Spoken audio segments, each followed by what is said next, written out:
हाँ जी, लास्ट में कहा था कि इम्पोर्टेंस ऑफ थार।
कल लास्ट में अपन कवर कर रहे थे थार मरुस्थल के महत्व, जिसमें कुछ एक फैक्ट या इम्पोर्टेंस अपन ने इसमें लिखे थे, जो ये पॉइंट्स थे, जिसमें एक तो था एनर्जी मिनरल्स को लेकर, ऊर्जा खनिजों को लेकर,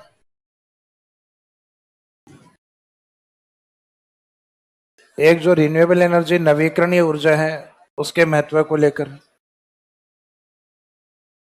उसके बाद में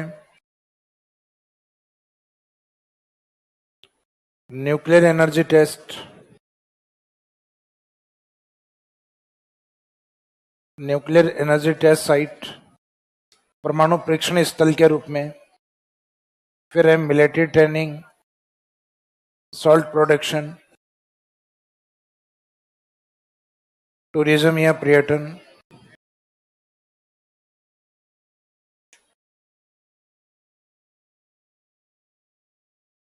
बायोडायवर्सिटी या जैव विविधता।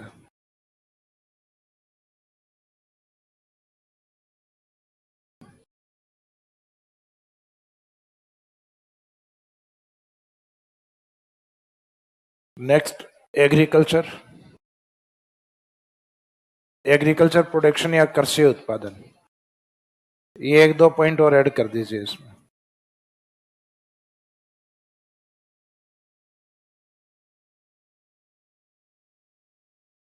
एग्रीकल्चर प्रोडक्शन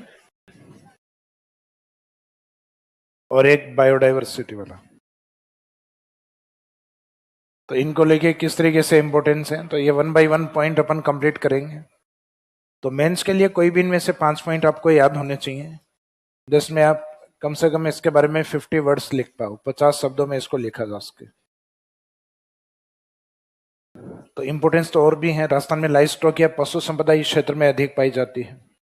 तो वो जो फैक्ट्स अपन लिखेंगे, क्योंकि यहाँ पे जो पॉइंट्स हैं वो कम लिखना पॉसिबल है, तो लगभग यहाँ 7-8 पॉइंट, यानी इनमें कम से कम 5 आपको याद रखने। पॉइंट फर्स्ट कौन सा लिखा हुआ था? मिनरल्स के लिए लिखा हुआ था ना फर्स्ट, तो फर्स्ट हेडिंग में लीजिएगा एनर्जी मिनरल्स या मिनरल्स, ऊर्जा खनिज।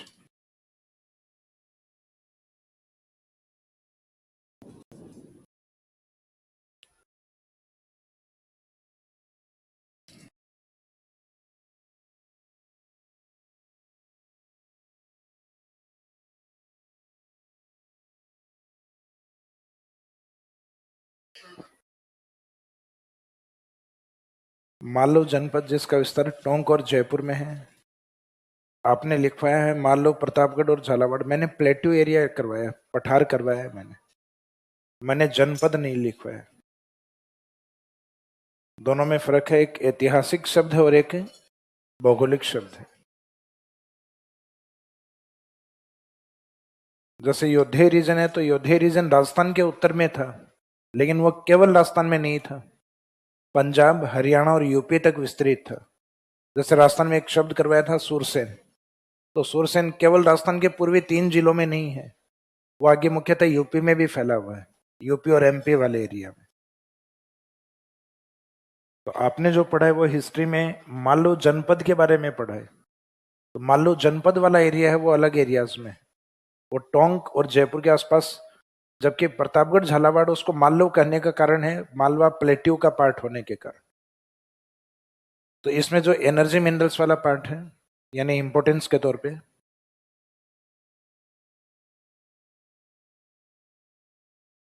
ऊर्जा खनिज, तो राजस्थान का जो थार डेजर्ट है, इस थार डेजर्ट में पहले क्या था? टेथिस सी, टेथिस सागर। और सागरीय जो भाग होते हैं उसमें बायोटिक पार्ट पाए जाते हैं। बायोटिक पार्ट यानी जीव और वनस्पति पाए जाते हैं।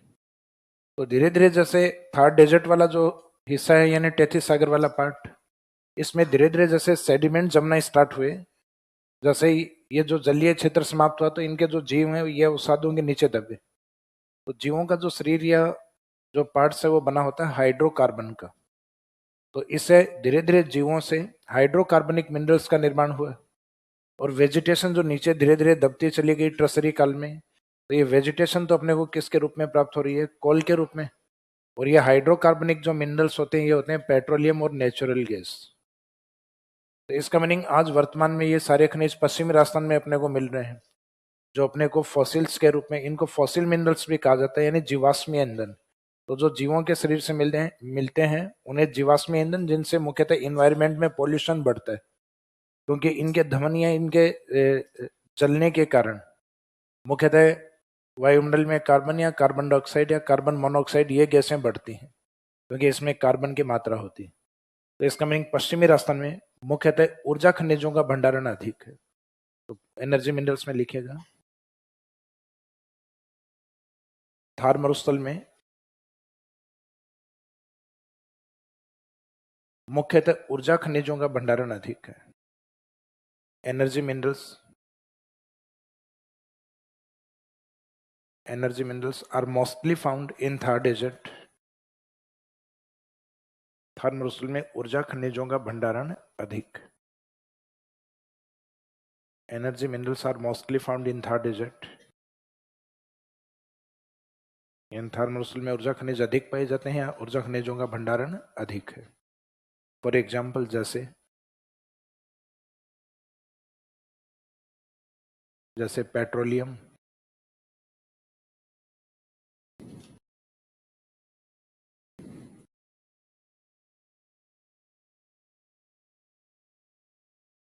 पेट्रोलियम, नेचुरल गैस, प्राकृतिक गैस,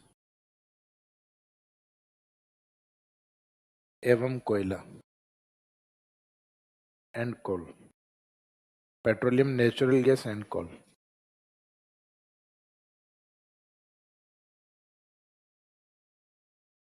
इसके बाद में सेकंड पॉइंट है रिन्यूएबल एनर्जी, नवीकरणीय ऊर्जा। Second importance,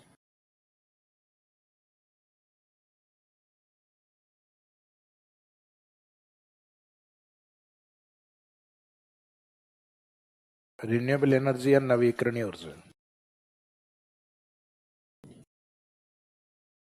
renewable energy source उनको कहा जाता है जिनको फ्यूचर में हम फिर से बना पाए, या आने वाले भविष्य में जो समाप्त ना हो, यानी जिसको हम रीन्यू कर पाए, जो रीन्यूएबल होते हैं यानी वापस पुनः बनाने लायक होते हैं, उनको कहा जाता है नवीकरण, यानी जिनको रिसाइकिल किया जा सके। फॉर एग्जाम्पल जैसे सोलर एनर्जी, तो सोलर लिखना नहीं अभी। सोलर एनर्जी तब तक पॉसिबल है जब तक सूर्य की प्रेजेंस है, और सूर्य की प्रेजेंस पृथ्वी के बाद तक है, यानी पृथ्वी की जो एज आंकी गई है उससे भी अधिक सूर्य की आयु है। तो इसका मीनिंग जब तक कम से कम पृथ्वी है तब तक सूर्य रहेगा। तो इसका मीनिंग सोलर एनर्जी है, ये रिन्यूएबल एनर्जी है, हर दिन सूर्य दिखना है अपने को। और जब तक सूर्य रहेगा, यानी जब तक सन प्रेजेंस है, तब तक टेम्परेचर और एयर प्रेशर में वेरिएशन रहेंगे। कहीं पे तापमान अधिक होंगे, कहीं तापमान कम होंगे। जहाँ टेम्परेचर अधिक होंगे वहाँ एयर प्रेशर क्या होंगे? कम। और जहाँ टेम्परेचर कम होंगे वहाँ एयर प्रेशर क्या होंगे? अधिक। तो इसका मीनिंग जब तक सोलर एनर्जी पॉसिबल है तब तक विंड एनर्जी भी पॉसिबल है। इसका मीनिंग जो विंड फ्लो है वो मुख्यतः टेम्परेचर के कारण ही होता है।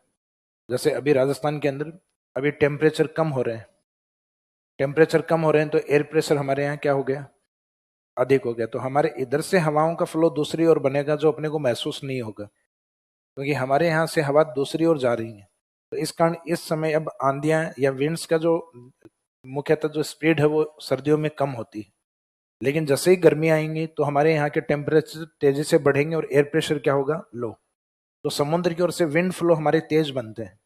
तो विंड फ्लो तेज होने के कारण राजस्थान का ये जो पश्चिमी भाग है, ये वाला भाग जैसलमेर हो रही है, तो समुद्र की ओर से विंड फ्लो होने के कारण इस क्षेत्र में अपने विंड एनर्जी की पॉसिबिलिटी सबसे ज्यादा है। जबकि हीटिंग अपने जो टेम्परेचर हमारे सबसे ज्यादा बढ़ता है वो जोधपुर, फलोदी, बड़ला इस एरिया में बढ़ता है। तो अपने जो जोधपुर वाला हिस्सा है उसको कहा जाता है सन सिटी, सूर्य नगरी, और जैसलमेर को कहा जाता है विंड सिटी, यानी जो पवन ऊर्जा शहर के रूप में माना जाता है जैसलमेर को, और सन सिटी सूर्य नगरी के रूप में जाना जाता है जोधपुर। जैसे ब्लू सिटी भी कहा जाता है, जैसे जयपुर को पिंक सिटी, उदयपुर को लेक सिटी, वैसे जोधपुर सन सिटी और जैसलमेर है अपने विंड सिटी। तो जब तक सूर्य है यानी सोलर एनर्जी है तब तक विंड एनर्जी भी है, और सूर्य की प्रेजेंस है तब तक अपने इवेपोरेशन और वाष्पीकरण होगा, और वाष्पीकरण होगा तब तक पॉसिबल है कि अपने वर्षा भी हो।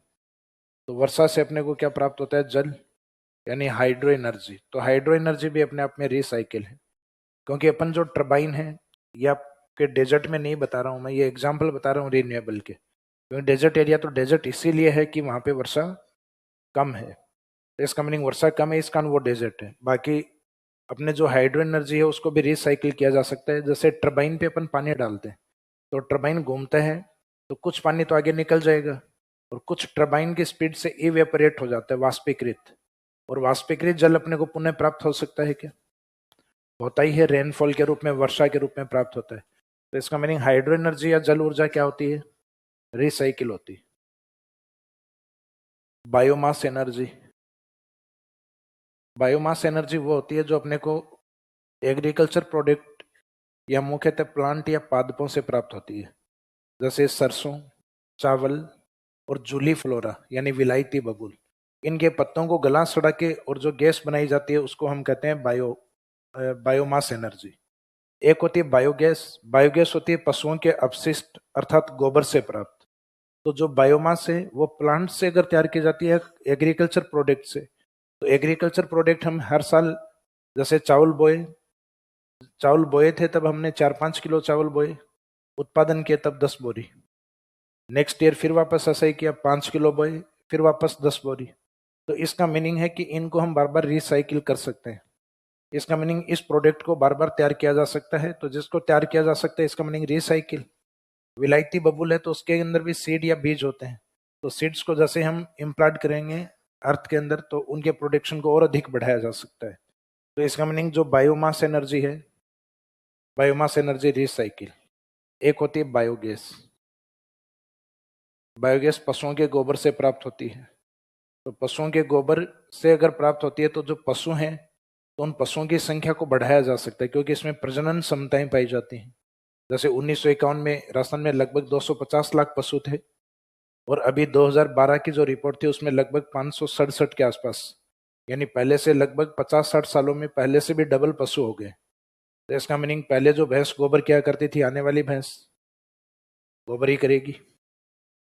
तो इसका मीनिंग जो बायोगैस है, बायोगैस एनर्जी भी है, इसको बढ़ाना पॉसिबल है। मीनिंग यहाँ ये देखना है कि कोई खनिज नहीं होना चाहिए, क्योंकि मिनरल्स या जो खनिज है वो समाप्त होंगे।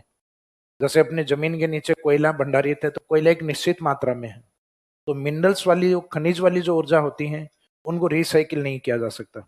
अगर कोयले के भंडारण समाप्त हो गए तो इसका मीनिंग रिसाइकिल नहीं होगा। जिस कोयले को हमने राख में बदल दिया तो उस राख से वापस कोयला नहीं बनेगा। सिर्फ मिनरल्स, ये ध्यान होना चाहिए कि हाँ ये मिनरल्स है, खनिज है, तो खनिज को रिसाइकिल नहीं किया जा सकता। जैसे यूरेनियम क्या है, मिनरल्स, मिनरल्स में काउंट होता है यूरेनियम, तो इसका meaning non non recycle energy. Thorium non recycle, petroleum non recycle. तभी तो अपन अल्टरनेट देख रहे हैं ना, धीरे धीरे जो ईवी इलेक्ट्रॉनिक व्हीकल्स आ रहे हैं तभी इनको अपना रहे हैं। एक तो पोल्यूशन कम हो, और एक अपने पास जो पेट्रोलियम नेचुरल गैस ये सीमित है, आने वाले टाइम में समाप्त होंगे, तो हम पहले से ये अल्टरनेट देखने लग गए। तो रिन्यूएबल और नॉन रिन्यूएबल को पहचानना काफी आसान है। नॉन रिन्यूएबल होता है जो मिनरल्स होते हैं, और रिन्यूएबल जितनी भी ऊर्जा है वो मिनरल्स एक भी नहीं होता। जैसे ज्वारीय ऊर्जा या टाइड ऊर्जा, यानी समुद्र के अंदर जो पानी ऊपर उठता है टाइड या ज्वार क्या खनिज होता है क्या? नहीं होता, तो इसका मीनिंग रिन्यूएबल है। वो सूर्य के या चंद्रमा के अट्रैक्शन फोर्स के कारण पानी ऊपर उठता है, या अर्थ के रोटेशन के कारण। तो इसका मीनिंग है कि पृथ्वी रोटेशन करेगी तब तक अपन जीवित हैं। जिस दिन रोटेट करना बंद कर देगी उस दिन ग्रेविटी फोर्स समाप्त है और फिर अपन उड़ते हुए दिखाई देंगे। तो इसका मीनिंग है अपन जो बंधे हुए हैं पृथ्वी के ग्रेविटी फोर्स से बंधे हुए हैं। ये पृथ्वी जिस स्पीड से घूम रही है अपन भी उसी स्पीड से घूम रहे हैं, इस कारण ये गति अपने को महसूस नहीं हो रही। हालांकि घूमने का मीनिंग सिर्फ पृथ्वी नहीं घूम रही, इसके ऊपर का जितना भी वायुमंडल है जो इसे अट्रैक्ट है, ग्रेविटी फोर्स से बंधा हुआ है, वो एटमॉस्फेयर भी उसी स्पीड से घूम रहा है। अगर ये एटमॉस्फेयर नहीं घूमता तो अपन जैसे ऊपर उछलते तो अपन अपने गांव पहुंच जाते। तो पृथ्वी तो घूम रही है ना, तो अपन ये देखते अपना गांव किस साइड में आएगा, अपन उसी साइड में उछलते, 2-3 छलांग में दूसरे देश में मिलते अपन।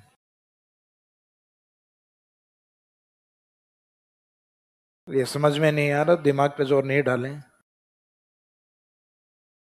तो जो नवीकरणीय ऊर्जा है, नवीकरणीय ऊर्जाओं की संभावना यहाँ अधिक है। लिखिएगा, नवीकरणीय ऊर्जा में थार मरुस्थल में नवीकरणीय ऊर्जा की संभावना अधिक है। Potential of renewable energy, potential of renewable energy is high in Thar desert या in the desert of Rajasthan. Thar मरुस्थल में नवीकरणीय ऊर्जाओं की संभावना अधिक है। The potential of renewable energy is high in Thar desert। Thar मरुस्थल में नवीकरणीय ऊर्जाओं की संभावना अधिक है। फॉर एग्जाम्पल, जैसे उदाहरण के तौर पे लिख दिए solar energy, solar energy and wind energy, ये दो ही लिख दो, काफी है। बाकी साइड में पशु भी बहुत सारे पाले जाते हैं, तो बायोगैस भी है। एग्रीकल्चर भी खूब होती है डेजर्ट एरिया में अपने, क्योंकि अपना जो डेजर्ट एरिया ज्यादातर कैनाल से जुड़ा हुआ है। एक काफी बड़ी कैनाल बनी हुई है IGNB, तो एग्रीकल्चर प्रोडक्ट के कारण यहाँ बायोमास एनर्जी उसकी पॉसिबिलिटी भी है, और वो भी डेजर्ट डिस्ट्रिक्ट में है, मुख्यतः गंगानगर की ओर अधिक। तो जो मेन एनर्जी वो लिख दो सोलर एंड विंड एनर्जी। तो सोलर में तो अपने राजस्थान का वैसे भी पूरे इंडिया में कौन सा रैंक है? फर्स्ट है। और विंड एनर्जी में नई रिपोर्ट में फर्स्ट है, क्योंकि पहले जो पवन चक्की है, यानी जो विंड एनर्जी में जो फैन लगता है, उस फैन की हाइट पहले 120 मीटर के ऊपर, और अपने जो पोटेंशियल है वो लगभग 127 गीगावाट, यानी 1,27,000 मेगावाट एनर्जी की पोटेंशियल थी, जो कि गुजरात के बाद में नंबर 2 पे था। ये क्षमताएं हैं, हमारी प्रोडक्शन नहीं है। और अब जो नई रिपोर्ट आई है उसमें तो इसके हाइट को थोड़ा सा अगर ऊपर और बढ़ा दिया जाए, लगभग 150 मीटर के ऊपर किया जाए, तो अपने यहाँ लगभग 284 गीगावाट, यानी 2,84,000 मेगावाट विंड एनर्जी की पॉसिबिलिटी है। तो इस हाइट के ऊपर जो कैपेसिटी अपनी है उतनी किसी भी स्टेट की नहीं है। तो इसका मीनिंग है कि इस हाइट पे अपन सबसे आगे हैं। इस हाइट पे अपना रैंक 2 था, गुजरात फर्स्ट था। तो अब रिन्यूएबल एनर्जी के डेटा 150 मीटर हाइट पर आ रहे हैं, क्योंकि बहुत अधिक हाइट पर जो विंड एनर्जी है वो डेवलप धीरे धीरे समय के साथ हुआ है। पहले थोड़ी कम हाइट पर विंड एनर्जी, जैसे पहले अपन 100 मीटर की हाइट के ऊपर विंड एनर्जी का आकलन क्या करते थे, इसकी पॉसिबिलिटी मापा करते थे। तो 100 मीटर पे अपनी बहुत ही कम थी ऊर्जा, 18,770 मेगावाट।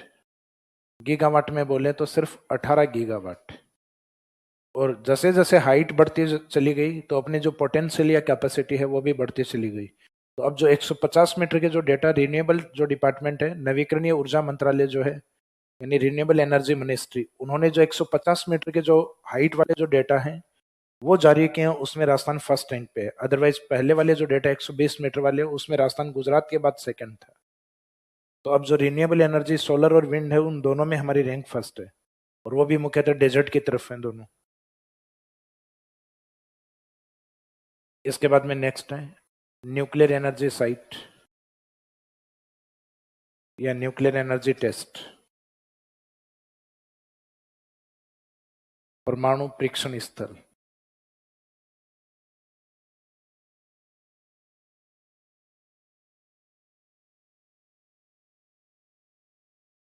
Nuclear energy site. इसमें लिखेगा थार मरुस्थल को भारत की परमाणु परीक्षण स्थली कहा जाता है।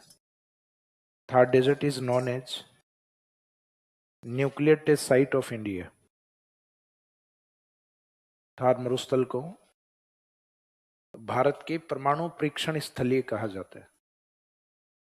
Thar desert is known as nuclear test site of India. Thar मरुस्थल को भारत की परमाणु परीक्षण स्थली कहा जाता है। Thar desert is known as nuclear test site of India.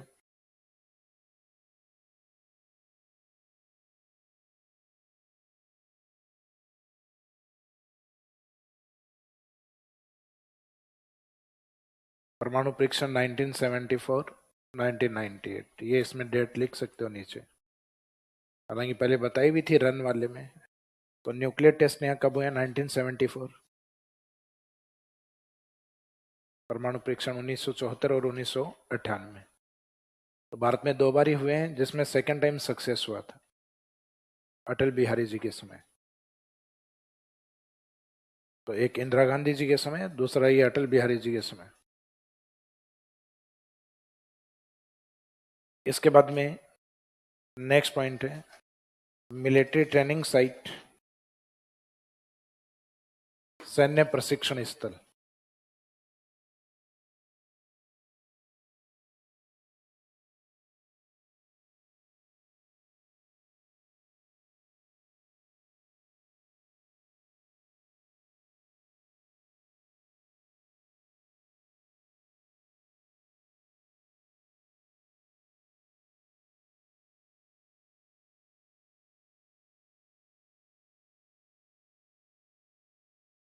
इसमें लिखेगा थार मरुस्थल का सैन्य प्रशिक्षण के लिए महत्व है।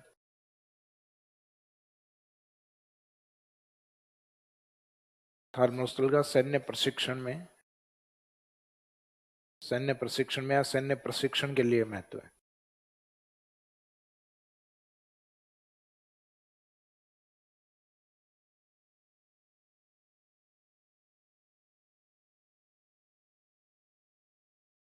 या थार मरुस्थल को सैन्य प्रशिक्षण स्थल कहा जाता है। इसमें भी वही लिख सकते हो, Thar desert is known as military training site. Example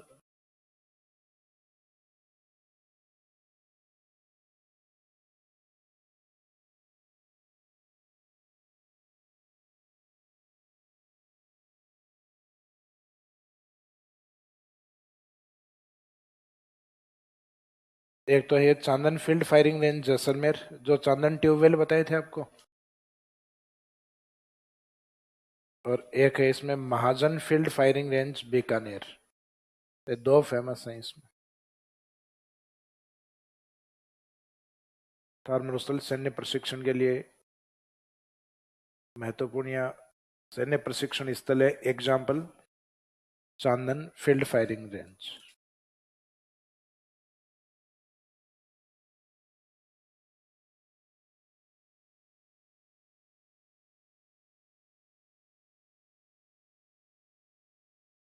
चांदन इसमें लोकेशन है, फील्ड ये क्षेत्र को कहा जाता है।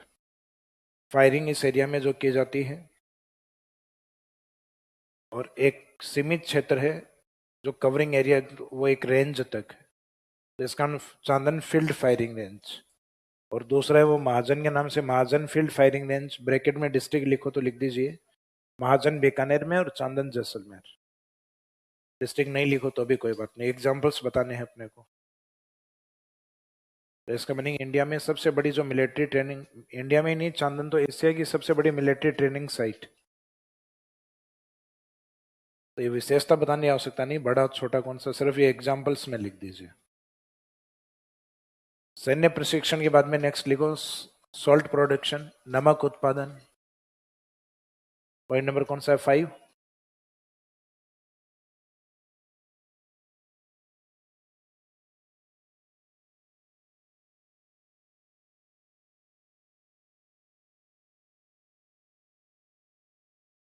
तो थार्मोस्टल से नमक का उत्पादन होता है।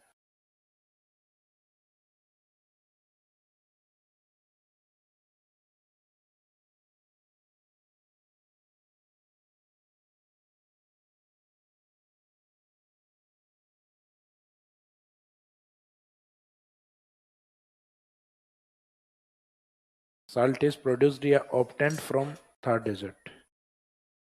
थार्मोस्टल से नमक का उत्पादन होता है।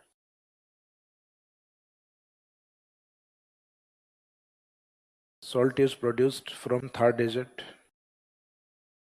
थार्मोस्टल से नमक का उत्पादन होता है। अब इसका कारण बताना होता है, तो सॉल्ट या नमक प्रोडक्शन है उसके दो सोर्स होते हैं।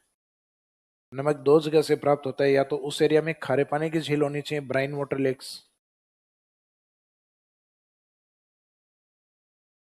तो पॉसिबिलिटी है कि उस एरिया में नमक उत्पादन हो सकता है, खारे पानी की झील होंगी। या दूसरा, उस एरिया में समुद्र होना चाहिए, ओसेनिक पार्ट, महासागरीय भाग, तो समुद्री जल से नमक प्राप्त होता है, क्योंकि समुद्री पानी में 78% जो सेलाइन होता है वो नमक ही होता है, बाकी 22% अदर सेलाइन होते हैं। तो समुद्र के अंदर टोटल 47 सेलाइन या लवण पाए जाते हैं, उनमें से एक नमक होता है जो 78% होता है, बाकी जो 46 सेलाइन या जो लवण होते हैं वो 22% क्वांटिटी में होते हैं। तो इसका मीनिंग प्योर नमक तो नहीं निकलेगा, अदर सेलाइन भी निकलेंगे जिनको रिफाइंड करके फिर नमक बनाया जाता है। लेकिन राजस्थान की जो लेक या झीलें हैं उसमें 90% से अधिक NaCl है, यानी हमारे यहाँ से जो नमक प्राप्त होता है वो ज्यादातर प्योर ही होता है, इम्प्योरिटीज उसमें कम होते हैं। तो इसका मीनिंग है कि जो नमक के दो सोर्स हैं उसमें हमारे पास समुद्र तो नहीं है राजस्थान के पास। Rajasthan completely landlocked state है, पूर्णतः स्थलीय राज्य है। तो इसका मीनिंग हमारे पास दूसरा पॉइंट ये पॉसिबल है कि हमारे पास डेजर्ट में खारे पानी की झील हो सकती है, और वो हैं भी, जैसे सांबर, पचपदरा, डीडवाना, डेगाना, रेवासा, लूणकरणसर। तो बहुत सारी खारे पानी की झील राजस्थान में प्रेजेंट है, जिनमें प्रमुख झीलों में सांबर, पचपदरा और डीडवाना। तो इसके अंदर के थार्मोस्टल से नमक उत्पादित होता है, क्योंकि यहाँ खारे पानी की झील अधिक पाई जाती है। Because brine water lakes are mostly found here. Because brine water lakes are mostly found here, क्योंकि यहाँ खारे पानी की झील अधिक पाई जाती है।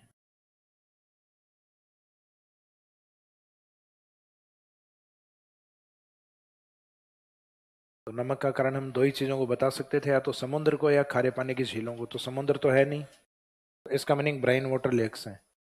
फॉर एग्जाम्पल जैसे सांबर, पचपदरा, डीडवाना, कुछ एक नाम लिख दीजिए इसमें।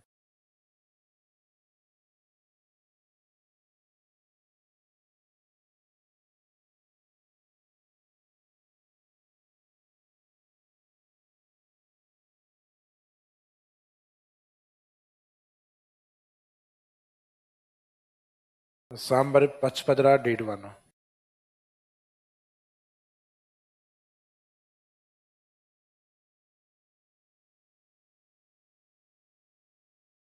पचपदरा को ध्यान से लिखना है, क्योंकि पचपदरा को कई बार अपन फ्लो फ्लो में पंच भद्रा लिख देते हैं। तो ये पंच तो अपने गांव में जो पंच सरपंच ये ज्यादा सुना हुआ रहता है अपना, इस कारण वो पंच लिख देते हैं। पंच नहीं, पच है। और भद्रा है, ये रिजल्ट आने के बाद बैठेगी, अभी नहीं बैठेगी, वो पदरा है। तो ये पच पदरा, तो पंच नहीं लिखना है।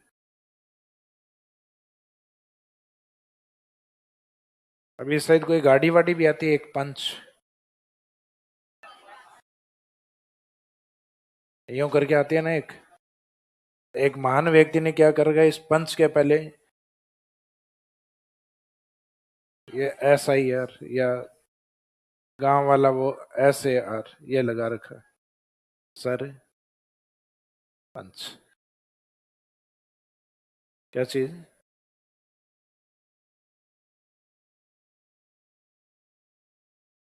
वरना क्या? अच्छा, कुछ भी लिख सकते हैं अपने वाले। ये तो ठीक है, थार के आगे नहीं लिखते, रेत ही रेत है।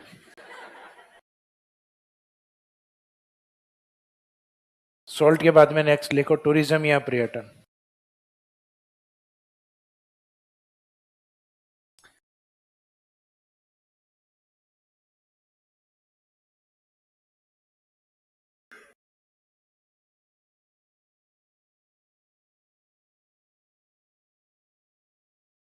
हाँ भाई, किसी की चिट्ठी आई है, जो घर में कोई इमरजेंसी है तो जा सकता है।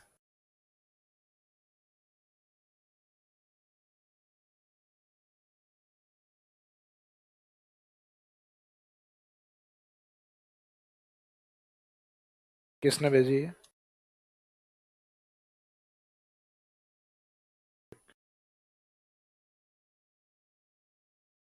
इतना स्पष्ट नहीं लिखते हैं, इमरजेंसी लिखा जाता है, ठीक।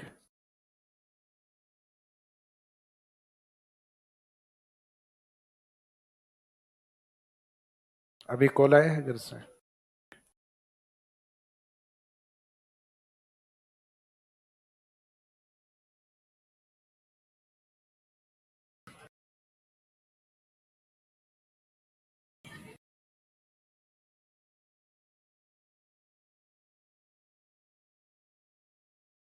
कौन सा पॉइंट नंबर 6 है ना, पर्यटन।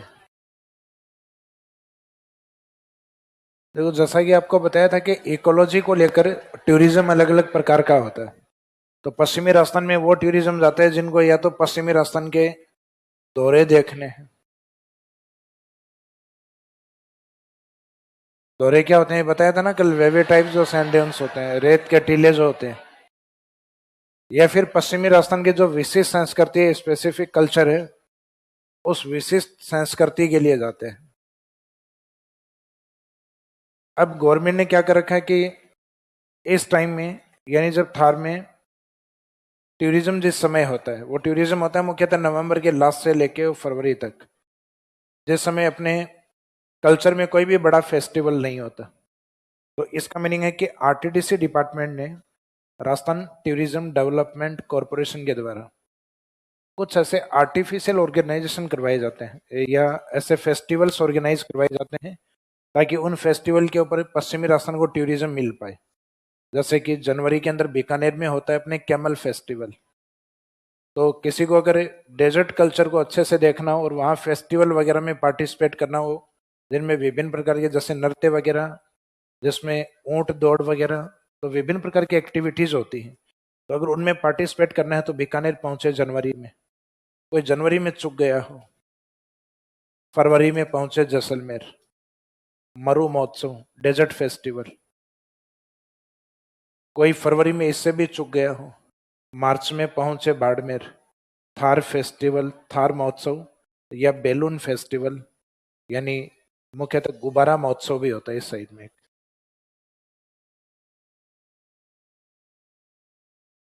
Balloon festival. तो ये कंटिन्यूस होते हैं, बीकानेर जनवरी कंटिन्यूस, बीकानेर के नीचे जैसलमेर, जैसलमेर के नीचे बाड़मेर, जनवरी फरवरी मार्च। तो पश्चिमी राजस्थान के विशेष संस्कृति को जानने के लिए, और गवर्नमेंट के द्वारा इस प्रकार के, यानी ये हमारे कोई कल्चर के हिस्से नहीं है, लेकिन इनको धीरे धीरे डेवलप किया है और इनको ऑर्गेनाइज करवाना स्टार्ट किया आरटीडीसी डिपार्टमेंट ने, ताकि एक निश्चित समय में वहाँ टूरिज्म को अधिक से अधिक अट्रैक्ट किया जा सके। तो राजस्थान में डेजर्ट की विशेष संस्कृति है, पश्चिमी राजस्थान की विशिष्ट संस्कृति पर्यटन को आकर्षित करती है। द स्पेसिफिक कल्चर और वेस्टर्न राजस्थान अट्रैक्ट्स टूरिज्म। तो पर्यटन में लिखेगा, पश्चिमी राजस्थान की विशिष्ट संस्कृति पर्यटन को आकर्षित करती है। The specific culture of western Rajasthan attracts tourism. पश्चिमी राजस्थान की विशिष्ट संस्कृति पर्यटन को आकर्षित करती है। The specific culture of western Rajasthan attracts tourism, attracts tourism. अब इसके लिए कुछ फेस्टिवल होते हैं वहाँ पे, तो वो एग्जाम्पल के तौर पे लिख सकते हो, पर्यटन महोत्सव, टूरिज्म फेस्टिवल। इसी में नेक्स्ट लाइन में लिख दो पर्यटन महोत्सव, टूरिज्म फेस्टिवल। ऊंट महोत्सव, कैमल फेस्टिवल, ब्रैकेट में लिख दो बीकानेर।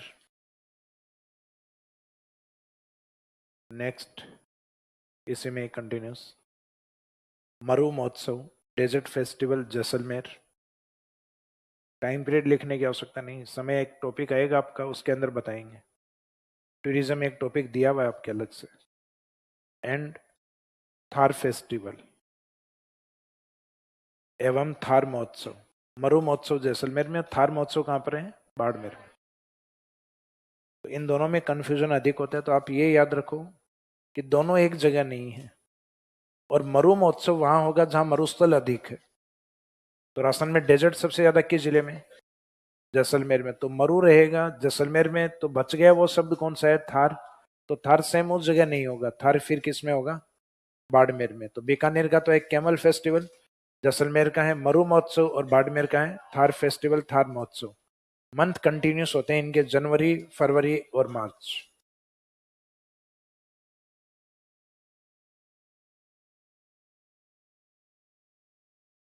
टूरिज्म के बाद में नेक्स्ट लिखो बायोडाइवर्सिटी, जैव विविधता।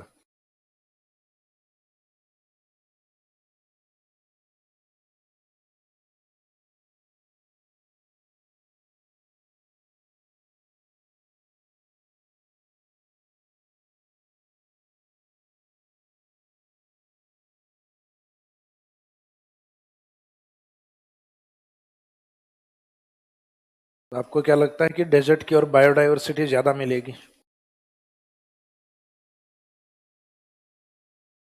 जो मरुस्थलीय क्षेत्र है,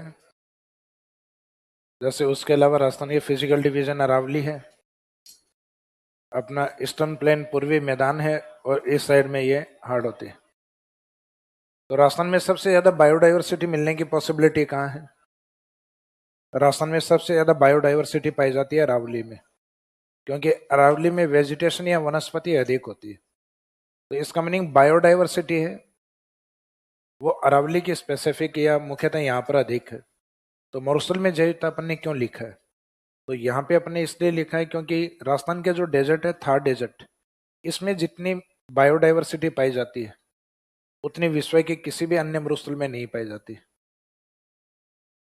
विश्व में मरुस्थल में सर्वाधिक जैव विविधता। इसका मीनिंग है कि विश्व के जितने भी जो डेजर्ट एरिया उनमें सबसे ज्यादा बायोडाइवर्सिटी अगर डेजर्ट एरिया में देखी जाए तो वो किस डेजर्ट में है? थार डेजर्ट। क्योंकि अपना एक थार डेजर्ट ही ऐसा है जिसके अंदर इतनी सारी कैनाल बनी हुई है। राजस्थान का जो उत्तरी भाग है, जहाँ सबसे पहले गंग नहर, आईजीएनपी कैनाल, सिद्धमुख कैनाल, और इस साइड से गुजरात की ओर से भी बना रखे नर्मदा कैनाल, सांचौर और बाड़मेर, पहले के जालोर और बाड़मेर। तो लगभग एरिया अपना कैनाल से अटैच है, कैनाल से कनेक्ट है। हमारे यहाँ तो राजस्थान के मरुस्थलीय क्षेत्र में एक बड़ा नदी तंत्र भी है, लूणी ड्रेनेज सिस्टम। लूणी रहा, नागौर की ओर झीलें रही, शेखावाटी की ओर कांतली रही, उत्तरी राजस्थान में घग्गर बेसिन है। तो इसका मीनिंग कुछ सीमित एरिया है पश्चिमी राजस्थान का जहाँ पानी की अप्रोच कम है, और उस एरिया में भी कैनाल बनी हुई है, आईजीएनपी। तो इसका मीनिंग है कि राजस्थान का जो डेजर्ट एरिया विश्व के अन्य मरुस्थलों से काफी बेटर है। हमारे मरुस्थल में तो 2006 में लिखा गया कि 2006 में बाढ़ आई थी। तो जब बाढ़ आई थी, मरुस्थल किस बात का? तो इसका मीनिंग है कि इस डेजर्ट में तो कभी कभार बाढ़ भी आती है। 2006 में कवास बाड़मेर के अंदर बाढ़ आई थी। तो इसका मीनिंग ये हुआ कि विश्व के सर्वाधिक संपन्न डेजर्ट में से है, यानी जितने भी डेजर्ट है उनमें सबसे बेटर कंडीशन में है थार डेजर्ट। तो वो है जैसे दक्षिणी अफ्रीका, सॉरी दक्षिणी अमेरिका, इस साइड में चिली में एक डेजर्ट आता है आटाकामा डेजर्ट। आटाकामा डेजर्ट में आटा भी कम है, चिली भी कम है, दोनों ही कम है। ना खाने के लिए आटा है, ना खाने के लिए मिर्ची है। तो चिली का जो आटाकामा डेजर्ट, उसमें एक जगह आती है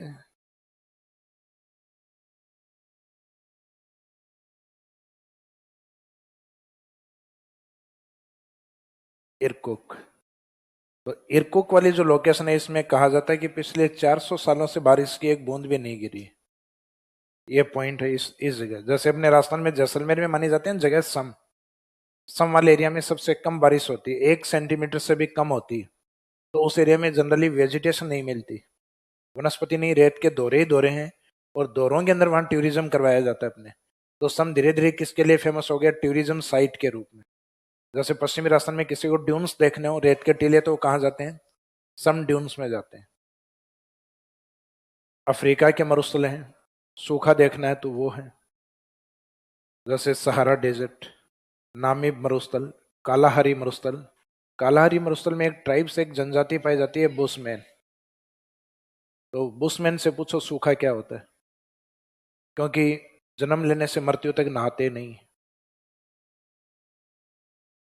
जन्म से लेकर और मृत्यु तक ये नहाएंगे नहीं, बुशमैन।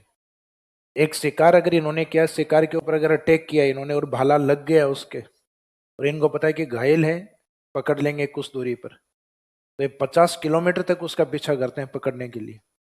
अपने थार डेजर्ट में किसी को गए रिश्तेदार को 50 किलोमीटर मिलने के लिए आ जाए, मिलने के लिए नहीं है, और ये खाने के लिए 50 किलोमीटर पैदल निकल लेते हैं। ये है सूखा। तो इसका मीनिंग थार डेजर्ट तो विश्व में सबसे संपन्न डेजर्ट में से है। तो सबसे संपन्न डेजर्ट है, इसका मीनिंग विश्व के अन्य मरुस्थलों की तुलना में यहाँ जैव विविधता अधिक है। तो अगर स्टेटमेंट इस पॉइंट के बिना आपने लिखा, विश्व के मरुस्थलों से तुलना किए बगैर आपने लिखा कि थार मरुस्थल में जैव विविधता अधिक है, तो स्टेटमेंट गलत है, क्योंकि मरुस्थलों से अधिक जैव विविधता पर्वत या माउंटेन्स में होती है। और अगर ये लिखा विश्व के अन्य मरुस्थलों की तुलना में थार मरुस्थल में जैव विविधता अधिक है, तो स्टेटमेंट फिर ठीक है, क्योंकि हमने कंपैरिजन अदर फिजिकल डिवीजन नहीं किए, हमने कंपैरिजन किए वर्ल्ड के अदर डेजर्ट्स। तो इसमें लिखिएगा थार मरुस्थल में विश्व के अन्य मरुस्थलों की तुलना में जैव विविधता अधिक पाई जाती है।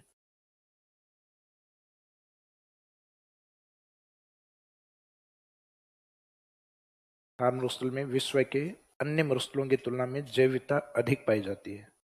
More biodiversity is found in Thar desert than other deserts of the world. More biodiversity is found in Thar Desert than other deserts of the world. Thar मरुस्थल में विश्व के अन्य मरुस्थलों की तुलना में, विश्व के अन्य मरुस्थलों की तुलना में जैव विविधता अधिक पाई जाती है। More biodiversity is found in Thar Desert than other deserts of the world.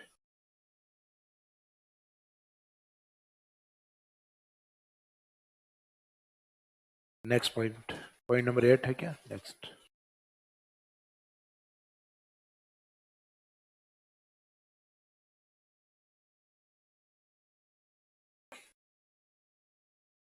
कृषि उत्पादन, एग्रीकल्चर प्रोडक्शन।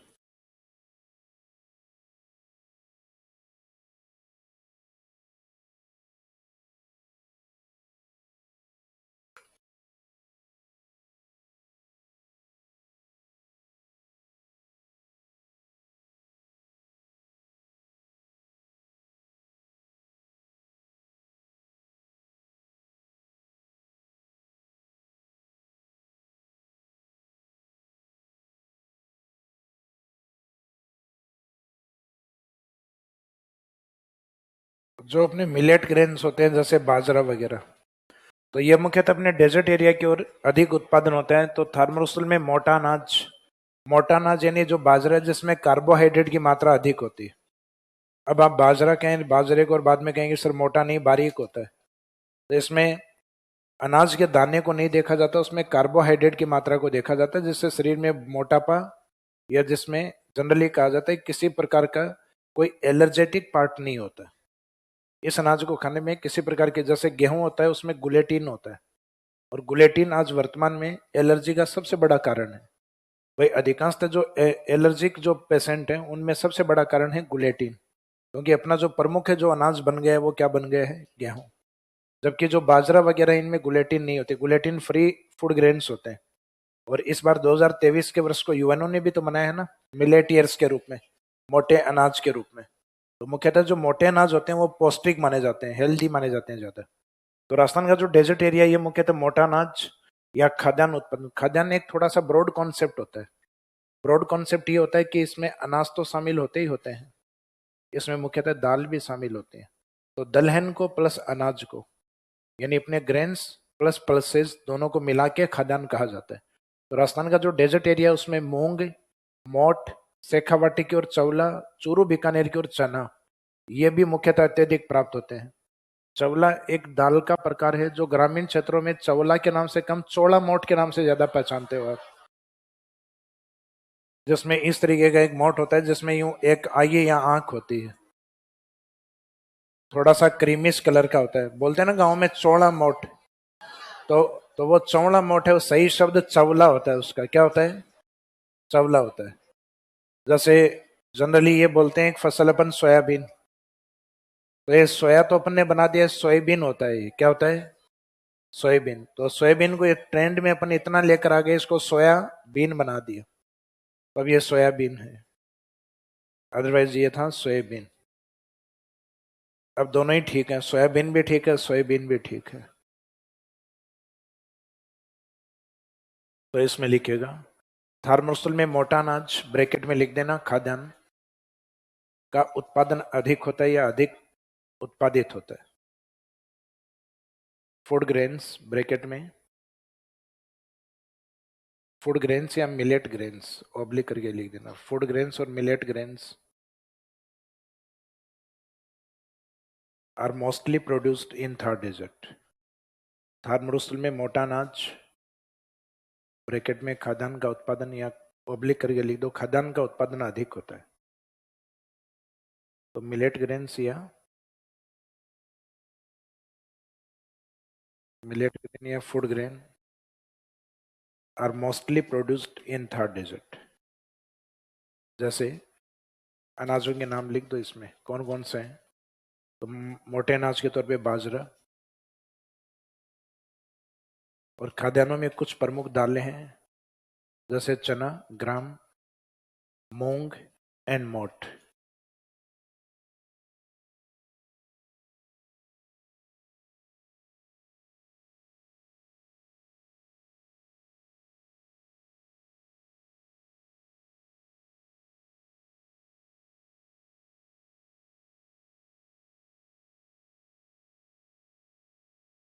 चौमला यानी लोबिया।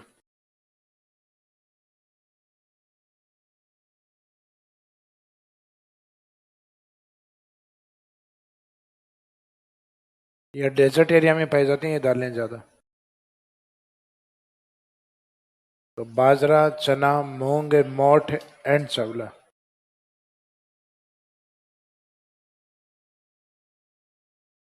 मोठ कैसा होता है?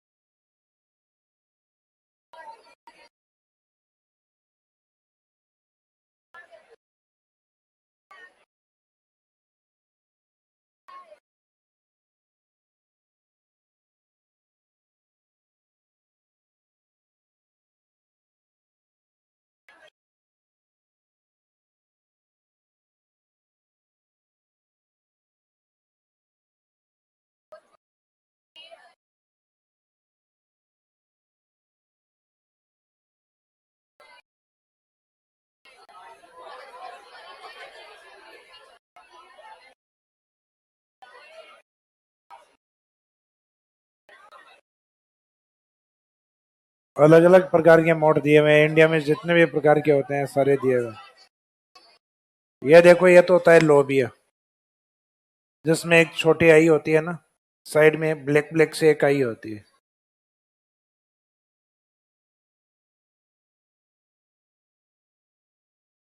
क्या चीज? ये मोठी है ना, या मेरे भी गड़बड़ है? मोठी है। मूंग होता है बारीक, जो ग्रीन वाला जो होता है ना, उसको मूंग कहा जाता है। भाई खाते भी तो होंगे ना मूंग की दाल।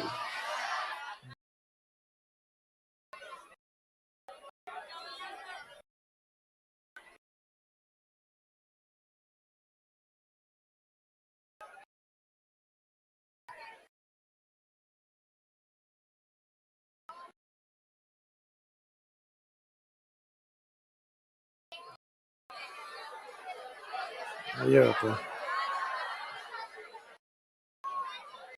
जो साइड में ब्लैक आई सी होती है ना, जिसमें ये होता है लोबिया या चवला, जिसको कहते हैं चौड़ा मोठ। वो चौड़ा मोठ ही है।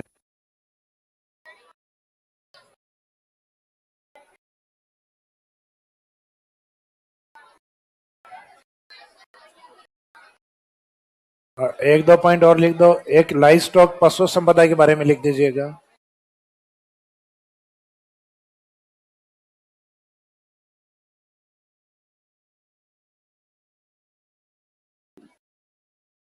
राजस्थान का जो पश्चिमी भाग है,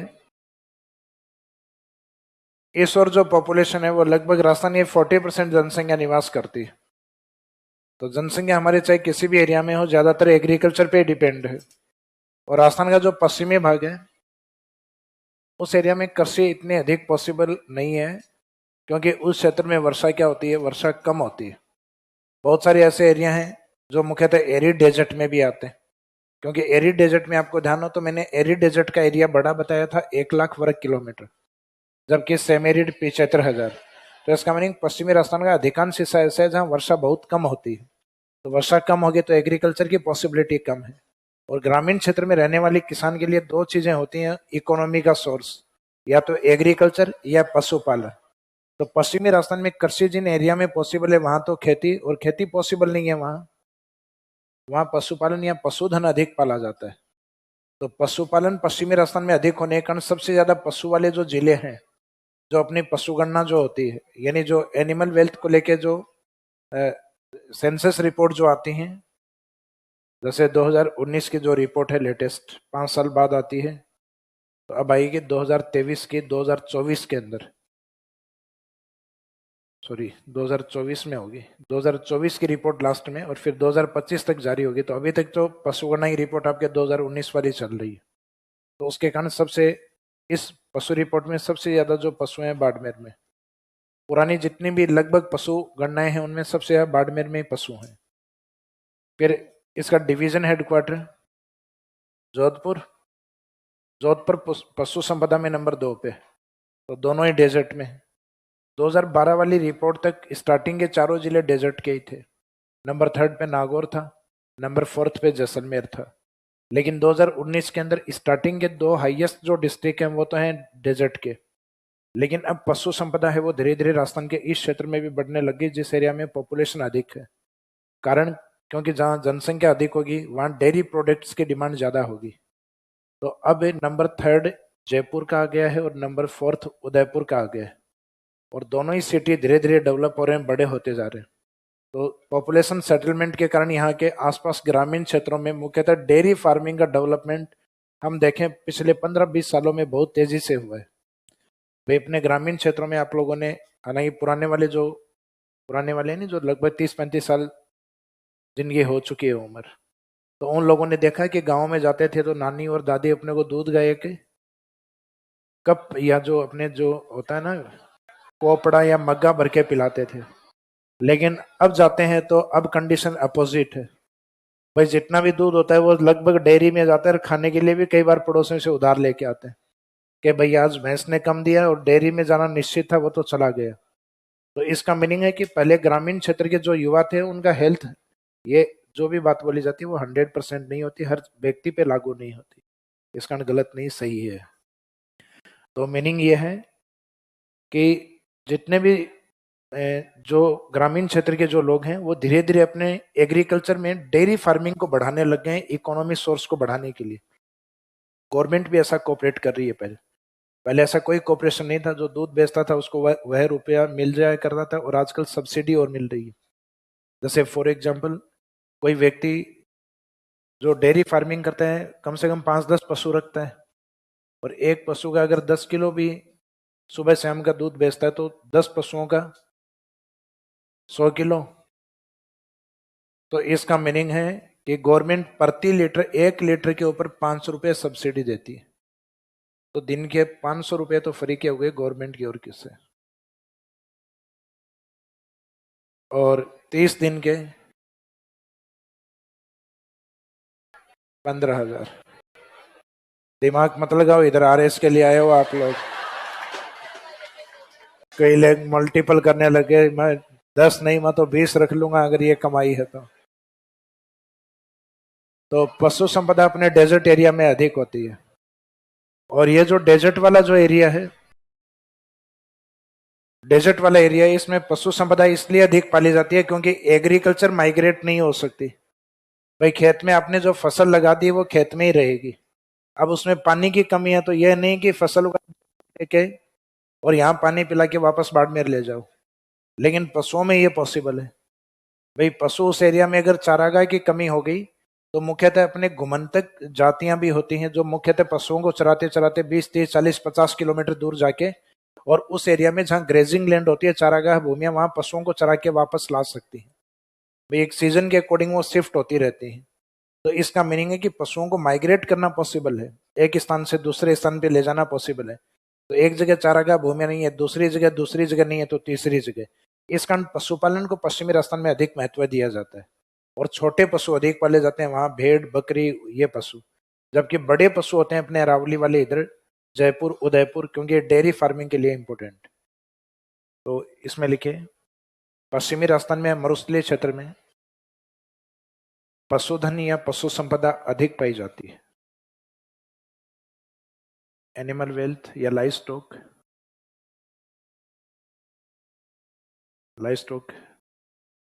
is mainly found in western desert in western Rajasthan. Rajasthan के पश्चिमी मरुस्थल में या मरुस्थल में पशुधन या पशु संपदा अधिक पाई जाती है। अधिक पाई जाती है या पाली जाती है, दोनों ही ठीक है।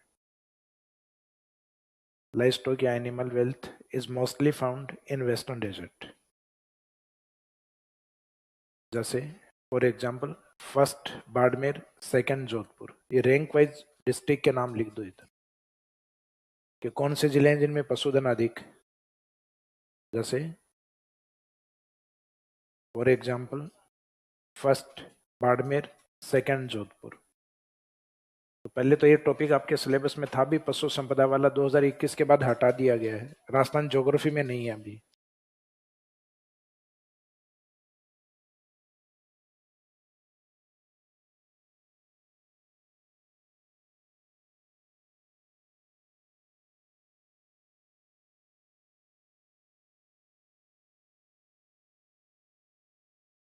तो ये लगभग 8-9 पॉइंट हैं। इनमें लिखने के लिए एग्जाम में कम से कम आपको 5 पॉइंट याद होने चाहिए, यानी 50 वर्ड तक पूछा जाए तो। हालांकि अपने इतना लिख लिया है कि 100 वर्ड में भी पूछा जाएगा तो भी लिख लोगे आप इसके ऊपर। अब इसके बाद में दूसरा भौतिक प्रदेश, फर्स्ट पश्चिमी राजस्थान डेजर्ट कंप्लीट हो गया। डेजर्ट के जस्ट सामने क्या था? अरावली। तो चैप्टर के स्टार्टिंग में जो फिजिकल डिवीजन की सामान्य जानकारी हम लिख रहे थे, तो ए में लिखा था desert, north west desert. B heading डालने है इसके सामने वाला भाग अरावली माउंटेन।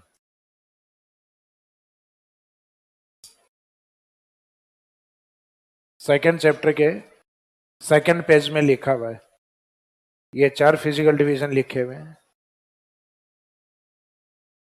जहां से लिखना स्टार्ट किया था उसके दूसरे पेज में। तो पहला पेज तो प्रोफेसर वीसी मिश्रा ने ले लिया था, सेकेंड पेज में ये लिखा था कि राजस्थान के physical division according to relief feature और क्लाइमेट के अकॉर्डिंग कितने हैं? 4।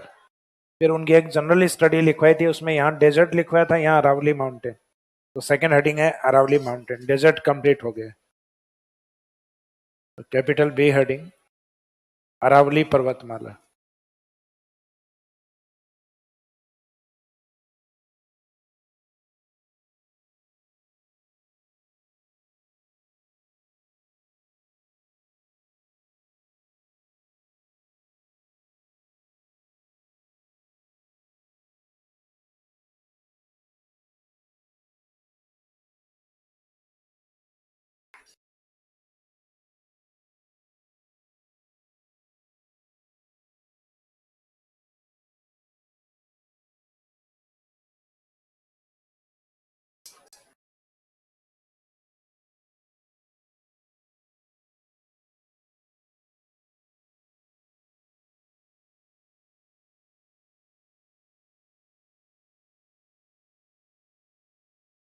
देखो अरावली को जब स्टार्टिंग में हम डिफाइन करते हैं तो इसमें 3 शब्द होते हैं, बातें नहीं करें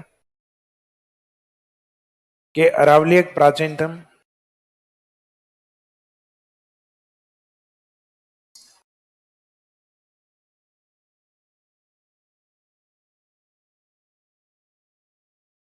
अरावली इज एन ओल्डेस्ट। किसी भी माउंटेन को ओल्डेस्ट किस बेस पे बोलोगे आप? उसका निर्माण काल बहुत पहले रहा होगा, उस बेस पे तो बोला जाएगा ना। तो इसका मीनिंग है फॉर्मेशन पीरियड के आधार पे बोला जाता है।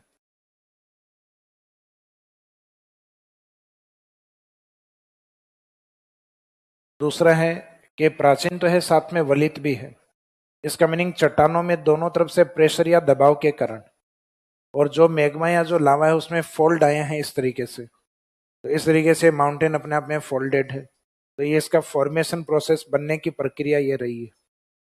तो इसका मीनिंग है कि अरावली माउंटेन ओल्डेस्ट के साथ फोल्डेड माउंटेन भी, कि प्राचीन तो है ही है लेकिन वलित है। तो वलित इसके निर्माण की प्रक्रिया रही है, यानी बना किस प्रोसेस से है, वह फॉर्मेशन प्रोसेस रहा है folded.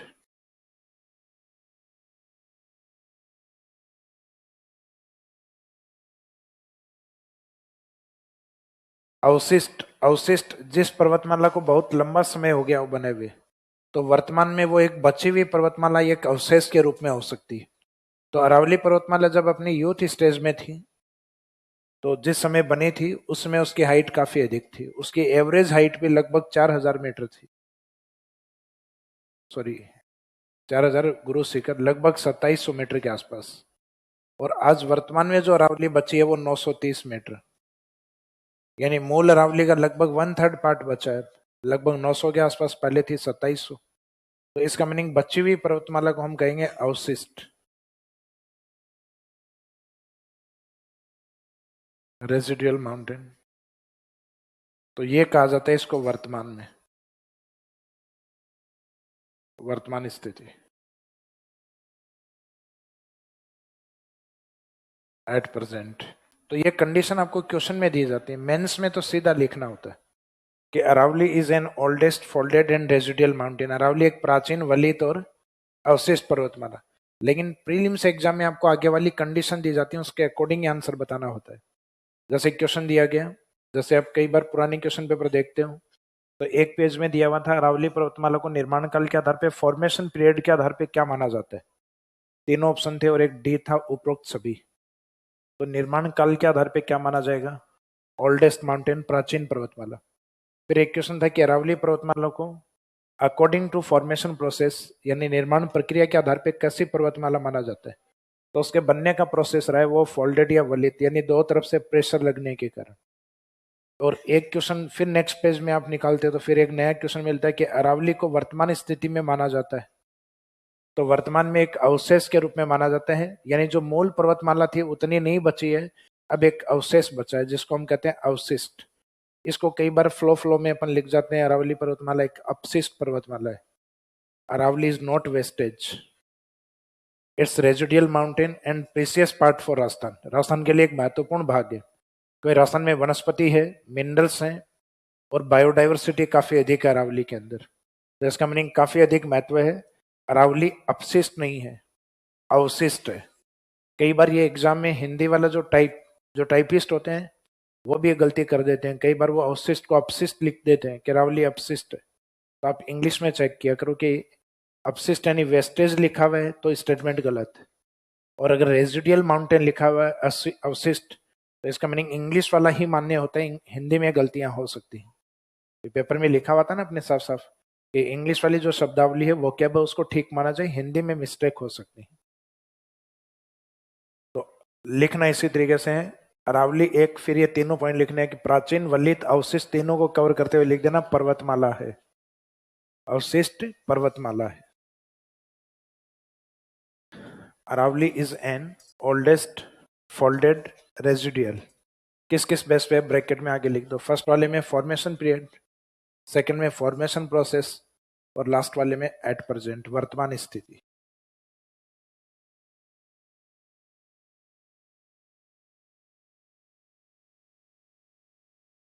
Aravalli mountain is an, तीन कंडीशन है इसमें, ओल्डेस्ट, फोल्डेड एंड रेजिडियल। तो पहले तो ये तीनों कंडीशन लिख दो, फिर किस किस बेस में है तीनों कंडीशन वो ब्रैकेट में लिख दो। तो अरावली एक प्राचीन, फिर नेक्स्ट उसे नीचे वाली लाइन में वलित, और लास्ट में अवशिष्ट, अवशिष्ट पर्वतमाला है। और ये जो कंडीशन लिखी है आपने, इन जो कीवर्ड यूज किए हैं कौन कौन सी कंडीशन में है, तो पहला तो है प्राचीनतम, निर्माण, निर्माण काल के आधार पे, फॉर्मेशन पीरियड के आधार पे, या अकॉर्डिंग टू फॉर्मेशन टाइम। बनने का समय है वो बहुत पहले का, इस कारण प्राचीनतम बोला गया। विश्व की सबसे प्राचीन पर्वतमाला है। ये लिखवाया था ना मरु और मेरू, उस टाइम भी लिखवाया था कि अरावली प्राचीनतम पर्वतमाला। सेकंड है वलित, किस बेस पे बोला गया? फॉर्मेशन प्रोसेस, निर्माण प्रक्रिया। एंड रेसिडुअल माउंटेन, ये एट प्रेजेंट, या वर्तमान स्थिति में अवशिष्ट है, अवशेष के रूप में बची। तो इसका मीनिंग 66% अरावली का इरोजन हो चुका है, पर देन लगभग 1/3 पार्ट बचा हुआ है।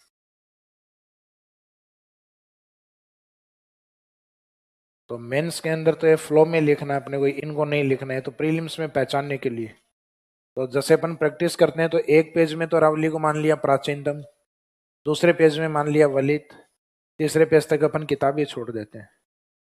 ये मजाक थोड़ी ना, कभी प्राचीनतम और कभी वलित और कभी अवशिष्ट। हमारा ध्यान सिर्फ क्वेश्चन में अरावली की तरफ ही जाता है बार बार, जबकि ध्यान जाना चाहिए कि अरावली पर्वतमाला के अंदर डिमांड किसकी है। उसके निर्माण काल के बारे में पूछ रहे हैं, प्रोसेस के बारे में पूछ रहे हैं, या वर्तमान स्थिति के बारे में पूछ रहे हैं। जैसे क्वेश्चन अलग अलग पूछे गए और इनके अलग अलग आंसर इन्होंने माने हैं, तो वो आगे वाली कंडीशन के अकॉर्डिंग आंसर चेंज होते हैं। सिंपल पूछ लिया जाए अरावली पर्वतमाला है, ऑप्शन प्राचीन, वलित, अवशिष्ट, तो उसमें माना जाएगा उपरोक्त सभी। तो अरावली पर्वतमाला प्राचीन भी है, वलित भी है और अवशिष्ट भी। यानी ऐसी कोई डिमांड आपको नहीं दी जाए ये वाली, तब इसमें सभी विशेषताएं माननी। तो इस कारण मेंस में ये सारी विशेषताएं अरावली की हैं, तो मेंस में फ्लो में सभी लिखनी होते हैं कि Aravalli is an oldest folded and residual mountain. Aravalli प्राचीन, वलित एवं अवशिष्ट पर्वतमाला है। तो अभी आपने इसको प्राचीनतम बोला था निर्माण काल के आधार पे, तो नेक्स्ट लाइन में लिखेगा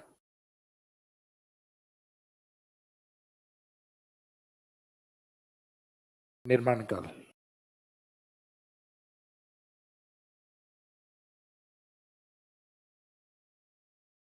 अरावली का निर्माण काल,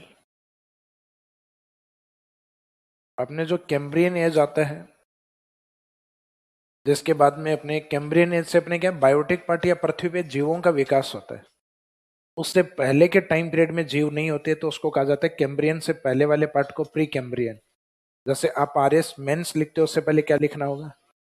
प्रीलिम्स। तो इसका मीनिंग है कैम्ब्रियन से पहले का जो टाइम पीरियड है वो प्री कैम्ब्रियन, यानी कैम्ब्रियन से भी पहले बनी हुई है।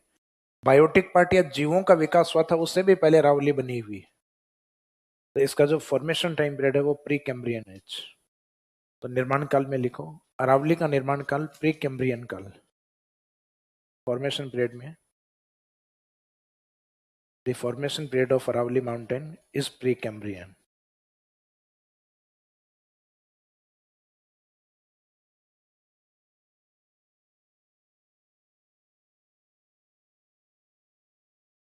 अरावली का निर्माण काल प्री कैम्ब्रियन काल।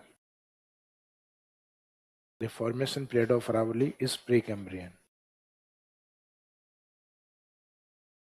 निर्माण के बाद में इसका भी जैसे मरुस्थल का क्या था, ट्रसेरी एज और प्लेस्टोसिन। निर्माण के बाद इसका भी अपना एक विस्तार है।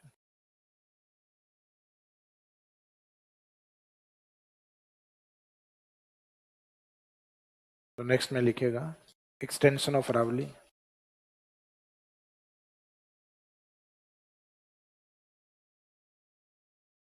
अरावली का विस्तार।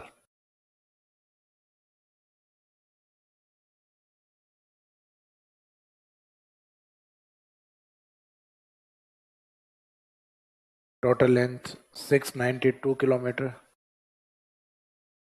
लेंथ इन राजस्थान,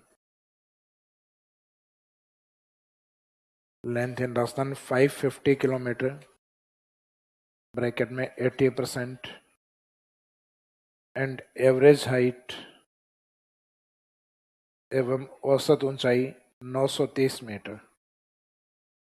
तो अरावली गुजरात से लेकर दिल्ली तक फैली हुई है। तो इसका जो विस्तार है टोटल लेंथ को लेकर अगर देखा जाए 692, लगभग 700 किलोमीटर। जबकि राजस्थान में इसकी जो लंबाई है लेंथ इन राजस्थान 550, यानी अप्रोक्सीमेट 80% राजस्थान के अंदर। जिसकी एवरेज हाइट, तो एवरेज हाइट तो अपने को पता है जो रिलीफ फीचर है उसमें माउंटेन सबसे ऊपर होते हैं। जैसे डेजर्ट में अपन ने जो ऊंचाई वो लिखी 200 से 300 मीटर। पठार या हाड़ौती लगभग इसका डबल होता है 500 मीटर। और उस पठार की लगभग अरावली डबल होती है, 1000 नहीं होती लेकिन लगभग आसपास से होती है, 930 मीटर।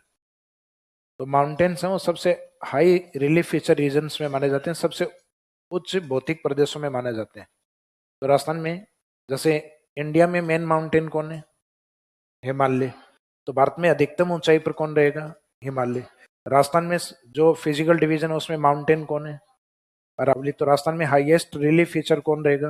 अरावली। तो इसका मीनिंग हाइट में इससे अधिक ऊंचाई पर कोई भी नहीं होगा। ये अरावली की एवरेज हाइट, औसत ऊंचाई है। तो एवरेज में कुछ चोटियां नीचे भी होती हैं, ऊपर भी होती हैं, इसको एक एवरेज के तौर पे लिया गया। तो एक्सटेंशन में 3 पॉइंट लिख देना। एक तो टोटल लेंथ 692, एक length in Rajasthan state, length in Rajasthan 550 kilometre, and last में एवरेज हाइट 930 मीटर। लास्ट वाला डेटा मीटर में है, बाकी स्टार्टिंग वाले दोनों किलोमीटर में है। Total length 692, length in Rajasthan 550, and average height, औसत ऊंचाई 930 मीटर। चिट्ठियां ज्यादा आ रही हैं, क्या बात है?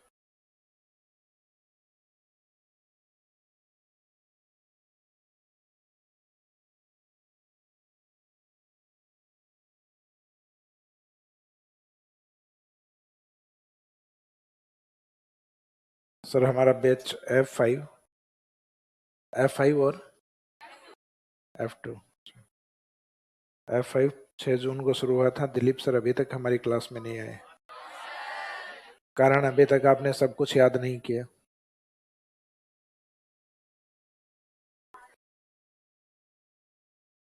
आ जाएंगे सर को, जैसे ही टाइम होगा आएंगे।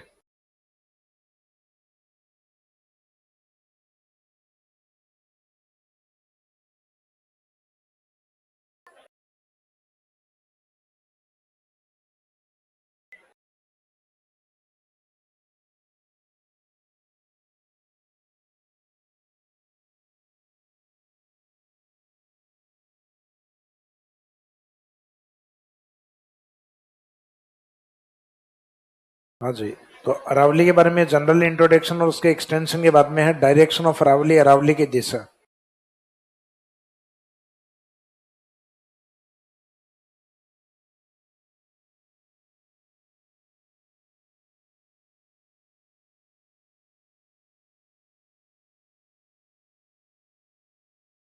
डायरेक्शन ऑफ अरावली, अरावली की दिशा। तो अरावली की दशा तो देख चुके हम, अवशिष्ट। अब डायरेक्शन या दिशा क्या है? ये दिशा मतलब सिर्फ अपने को आरएस प्रीलिम्स तक ही रखना होता है, इसको मेंस में नहीं लिखना है। क्योंकि इसमें जो डायरेक्शन को लेके जो क्वेश्चन है प्रीलिम्स के क्वेश्चन होते हैं, मेंस में सिर्फ डायग्राम बनाना होता है, ये पॉइंट ही नहीं लिखना है। यानी अरावली का आप डिस्क्रिप्शन दे रहे हो, अरावली के बारे में लिख रहे हो, तो उसमें एक सिंपल सा डायग्राम, जिसमें आगे हम अरावली की स्टडी या अध्ययन करेंगे, तो उसमें अरावली के 3 पोर्शन डिवाइड करेंगे, जिसमें ये नदन अरावली, ये सदन अरावली और बीच वाला मिड अरावली। तो अपने को सिर्फ इसको इंडिकेट करना होता है, A, B, C, और इसके ऊपर इंडिकेट कर दीजिए कि ये पार्ट कौन सा है, अरावली। अब इनके डिस्क्रिप्शन जैसे आप A में लिखेंगे वो लिखोगे नदन अरावली, उत्तरी अरावली, मिड अरावली, मध्य अरावली, और C में सदन अरावली। तो मीनिंग है कि ये अरावली माउंटेन। तो डायरेक्शन लगभग इससे आइडिया हो जाता है कि डायरेक्शन अरावली के राजस्थान में साउथ वेस्ट से और नॉर्थ ईस्ट की ओर। साउथ वेस्ट का मीनिंग है गुजरात की ओर से और दिल्ली तक। दिल्ली में जो अपना प्रेसिडेंट हाउस है, राष्ट्रपति भवन, रायसीना हिल्स। वैसे तो ये प्रॉपर जो दिल्ली यूनिवर्सिटी है वहां जाके समाप्त होती है, लेकिन वो इतनी फेम वाली लोकेशन नहीं है जितनी की राष्ट्रपति भवन। तो इसमें जो लास्ट पॉइंट जो माना गया है वो राष्ट्रपति भवन, रायसीना हिल्स को माना गया है। तो इनकी स्टार्टिंग गुजरात के खेड़ब्रमा से लेके और रायसीना हिल्स दिल्ली तक। राजस्थान में एंट्री मानी जाती है इनकी सिरोही से, माउंट आबू से, और झुंझुनू के खेतड़ी। तो खेतड़ी झुंझुनू नहीं, नीम का थाना में आ गया। तो अब एंडिंग पॉइंट झुंझुनू नहीं मान के नीम का थाना, खेतड़ी की तरफ। तो पॉइंट तो वही रहेगा खेतड़ी, लेकिन प्रेजेंट लोकेशन उसके झुंझुनू नहीं होके नीम का थाना। तो राजस्थान में जो अरावली 550 किलोमीटर भी बताई है मैंने, वो है सिरोही से लेके और खेतड़ी, नीम का थाना तक। और जो 692 अरावली जो बताई है वो है गुजरात से लेके और दिल्ली, यानी जो टोटल लेंथ है, कुल लंबाई जो है। तो इसमें अपने को डायग्राम के साथ इंडिकेट करना है कि अरावली कौन से पॉइंट से लेके कौन से पॉइंट तक, राजस्थान में एंट्री कहाँ से और राजस्थान में कहाँ तक, और फाइनली अरावली कहाँ तक है। तो ये सारे फैक्चुअली पॉइंट्स होते हैं इसके अंदर। तो इसका मीनिंग ये ओनली आर एस प्रीलिम्स का ही मैटर है जो अभी लिखेंगे डायरेक्शन को लेकर।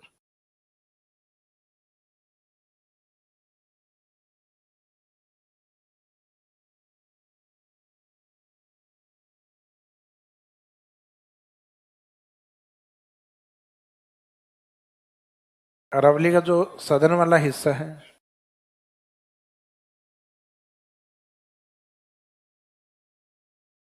ये थोड़ा सा अधिक चौड़ाई में दिखाना, उत्तर की ओर जाते हुए इसकी चौड़ाई क्या होती है, कम।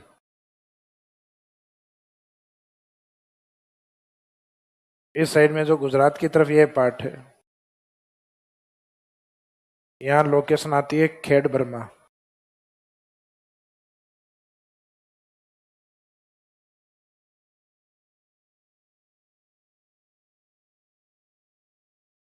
ये खेड़ बर्मा नहीं होती है तो फिर लोकेशन आती है इसमें पालनपुर।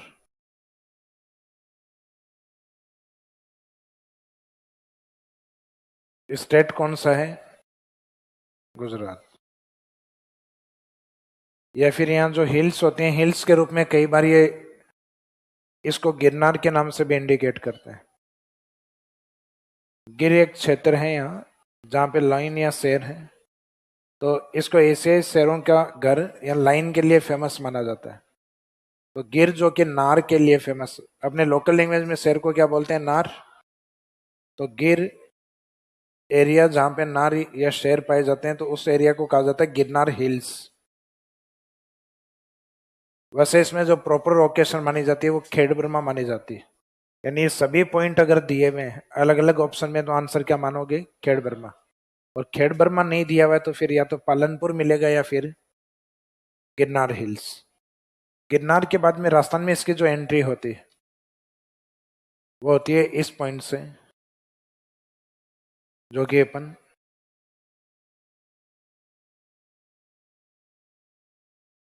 आबू, डिस्ट्रिक्ट कौन सा होता है, सिरोही, इससे मानते हैं इसमें। राजस्थान में एंडिंग पॉइंट इसमें ये वाला पॉइंट, जिसमें तांबा अधिक निकलता है, खेतड़ी। पहले झुंझुनू डिस्ट्रिक्ट में था, अब किस में आता है, नीम का थाना।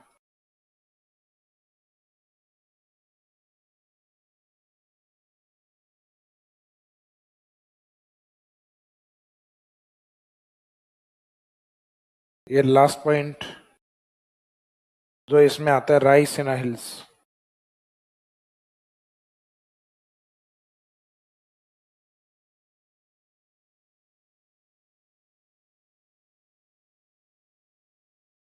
तो अरावली कहाँ से कहाँ तक है, तो अरावली है खेड़ बर्मा से लेकर रायसीना दिल्ली तक। राजस्थान में अरावली कहाँ से कहाँ तक है, तो डिस्ट्रिक्ट के तौर पे देखा जाए तो सिरोही से नीम का थाना। स्थान के तौर या पॉइंट के आधार पे पूछा जाए तो आबू पॉइंट से लेके खेतड़ी तक। तो सिरोही आबू से लेके और खेतड़ी नीम का थाना तक। अब इसमें कईयों को लगता है कि सर ये सिरोही में एंट्री कर रही है तो इधर डूंगरपुर से भी या उदयपुर से भी तो एंट्री तो कर ही रही होगी। बिल्कुल करती है। अरावली में जो दोनों पॉइंट हैं वो अपेक्स या ऊपर वाले पॉइंट्स को इंपॉर्टेंस दिया है, लोअर पॉइंट्स को इंपॉर्टेंस नहीं दिया। जो अरावली यहाँ खेतड़ी में समाप्त हो रही है वो इधर अलवर में भी तो समाप्त हो रही है ना। इधर जो खेरथल तिजारा है वहां पे भी समाप्त हो रही है। तो उस साइड के अंदर ये जो पॉइंट है ये भी तो अरावली का एंडिंग पॉइंट है। यहाँ पे भी तो अरावली का एंडिंग पॉइंट होगा ना। इसमें इसको क्यों माना गया है और यहाँ पे इसको क्यों माना गया है। तो इसमें जो लोअर पॉइंट्स हैं, नीचे वाले पॉइंट है, उनको महत्व नहीं देके उन्होंने किस पॉइंट को महत्व दिया, अपर पॉइंट्स को। तो इसके जो अपर यानी ऊपर वाले जो पॉइंट आपको दिखाई दे रहे हैं इन पॉइंट्स को महत्व दिया गया। बाकी अरावली की एंट्री यहाँ इस एरिया में डूंगरपुर से भी होती है और वहां समाप्त खेरथल तिजारा में भी होती है। अरावली समाप्त बहर रोड कोटपुतली में भी होती है। और पहले सीकर का बॉर्डर लगा करता था तो सीकर वाले क्षेत्र में या नीम का थाना वाले में भी अरावली समाप्त है। झुंझुनू का बॉर्डर वर्तमान में लगता है तो झुंझुनू में भी अरावली समाप्त है। लेकिन इसमें इस पॉइंट को लिया गया। अपेक्स पॉइंट को, अपर वाले पॉइंट को, लोअर पॉइंट्स को इंपॉर्टेंस नहीं दिया गया।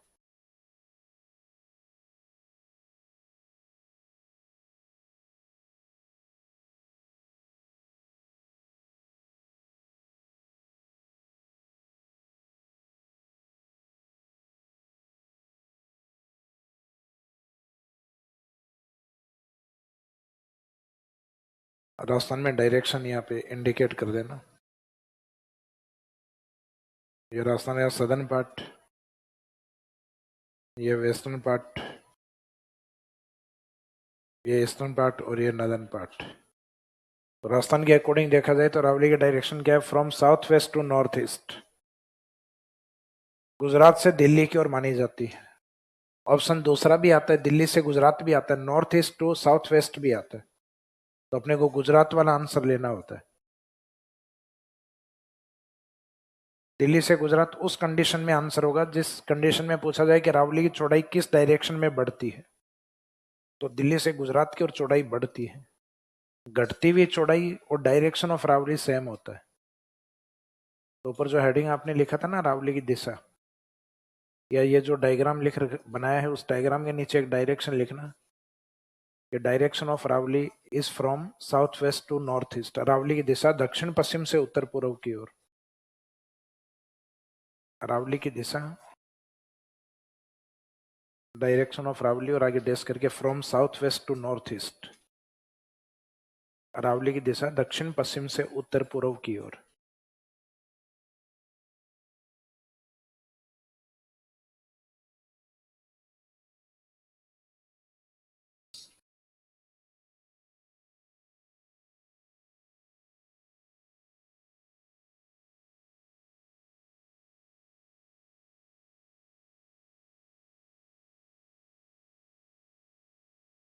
डायग्राम हो गया कंप्लीट, बनाइए।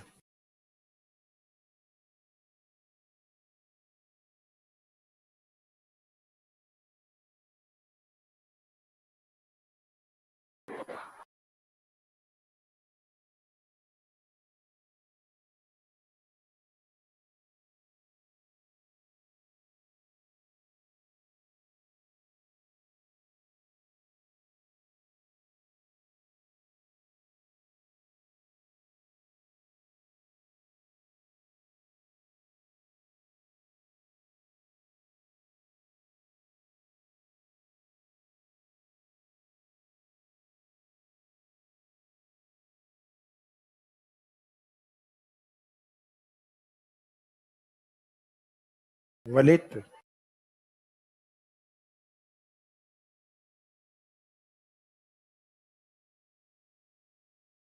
वलित का मीनिंग होता है कि लैंड पोर्शन पे जहां दो ओर से प्रेशर या दबाव लगता है। फॉर एग्जाम्पल हिमालय जो है, हिमालय में भी ऊपर की ओर एक लैंड है जिसको हम कहते हैं यूरेशियन, यूरेशियन प्लेट के रूप में आती है वो, यूरोप और एशिया जिसमें शामिल होता है। इंडिया वाली प्लेट को कहा जाता है इंडो ऑस्ट्रेलियन प्लेट। तो यूरेशियन प्लेट और इंडो ऑस्ट्रेलियन प्लेट के बीच में टेथिस सागर था। तो टेथिस सागर का जो मलबा है वो धीरे धीरे ऊपर उठने लग गया, उसमें फोल्ड आने लग गए। तो ये जो मलबा ऊपर की ओर उठा, तो कोई भी चीज जिसमें दो ओर से अगर आप प्रेशर डालोगे तो वो वस्तु क्या करेगी? फोल्डेड होगी, कुछ भाग उसका ऊपर जाएगा, कुछ नीचे जाएगा। तो जो ऊपर वाला हिस्सा होता है फोल्डेड में, वो तो होता है अपनति, यानी अपवर्ड पार्ट, और एक होता है डाउनवर्ड पार्ट, यानी अपनति और अभिनति। तो जो माउंटेन्स होते हैं वो लगभग ऐसे ही होते हैं, जिसके अंदर एक हिस्सा ऊंचा मिलेगा पर्वत चोटी का, दूसरा हिस्सा नीचे, फिर ऊपर फिर नीचे। तो अरावली भी ऐसा ही वलित पर्वतमाला है, हिमालय भी एक फोल्डेड माउंटेन। फर्क ये है, Aravalli oldest and folded mountain, प्राचीन और वलित है। हिमालय है new and folded mountain. Himalaya नवीन और वलित पर्वत, समय का फर्क है। हिमालय का जो निर्माण है वो तो आज भी जारी माना जाता है, तो इन दोनों प्लेट्स एक दूसरे के आमने सामने, यूरेशियन और इंडो ऑस्ट्रेलियन, कंटिन्यूस बढ़ रही हैं। या आप इंडियन ज्योग्राफी पढ़ोगे तो उसमें थ्योरी आएगी आपके प्लेट टेक्टोनिक थ्योरी, और एक मुख्यतः कोबर की थ्योरी, कोबर का सिद्धांत आएगा। तो उस थ्योरीज के अंदर वहां दिए हुए हैं कि फोल्डेड ये मीनिंग क्या है, ये फिजिकल ज्योग्राफी में आएगा। जब दो ओर से प्रेशर या मुख्यतः संपीड़न बढ़ता है, तो प्रेशर बढ़ने के कारण बीच वाला जो भी भाग होगा, वो चाहे मैग्मा हो, सॉरी लावा हो, चाहे कोई सेडिमेंट्स हो, तो वो सेडिमेंट है वो ऊपर नीचे इस तरीके से हो जाएंगे, तो इसको कहा जाता है फोल्डेड, फोल्ड आ जाएंगे उसके अंदर। तो फोल्ड आने का मीनिंग है कि इसका ऊपर नीचे इस तरीके से होना, दो तरफ से दबाव बढ़ने के कारण। जैसे पहले ये इस तरीके से था, अब दो तरफ से अगर प्रेशर डाला जाए तो ये भाग ऐसे होगा, फोल्डेड हो जाएगा, फिर इसको कहते हैं वलित। तो अरावली के अंदर जो मैग्मा उसमें वलन आया है प्लेटों के प्रेशर के कारण, दबाव के कारण। इस कारण अपने आप में फॉर्मेशन प्रोसेस एक फोल्डेड माउंटेन के रूप में, एक वलन के रूप में बना है, और वर्तमान में कम बचा है। इस कारण यह अवशेष है, बहुत पहले बन चुका था, इस कारण यह प्राचीन है। तो इस कारण इसमें जो शब्द यूज किए गए हैं आगे वाले जो ब्रैकेट में अपन ने लिखे थे ना कंडीशन, उनके अकॉर्डिंग है कि oldest mountain, folded mountain and residual mountain, formation time या फॉर्मेशन पीरियड, फॉर्मेशन प्रोसेस और एट प्रेजेंट। अच्छा, अब इसमें अरावली की जो दिशा लिखी है आपने यहाँ लिख दिया होगा south west to north east, यानी जनरल आंसर पूछा जाए तो आंसर यही रहेगा। एक ऑप्शन ये भी दिया हुआ रहता है उत्तर पूर्व से दक्षिण पश्चिम, ये आंसर नहीं लेना है। अगर ये ऑप्शन है तो यही लेना है। इसको उस कंडीशन में ले सकते हो कि अरावली की चौड़ाई किस डायरेक्शन में बढ़ती है, तो चौड़ाई दिल्ली से गुजरात की ओर आने पर कंटिन्यूस बढ़ेगी, तो बढ़ती हुई चौड़ाई की डायरेक्शन होती है from north east to south west. बाकी घटती हुई चौड़ाई और अरावली की दिशा यही मानी गई है दिल्ली की तरफ, यानी दक्षिण पश्चिम से उत्तर पूर्व। अब जो दक्षिण पश्चिम वाली जो दिशा होती है, यानी जो डायग्राम आपने बनाया है, इसमें आपने जो साउथ वेस्ट लिखा है, दक्षिण पश्चिम,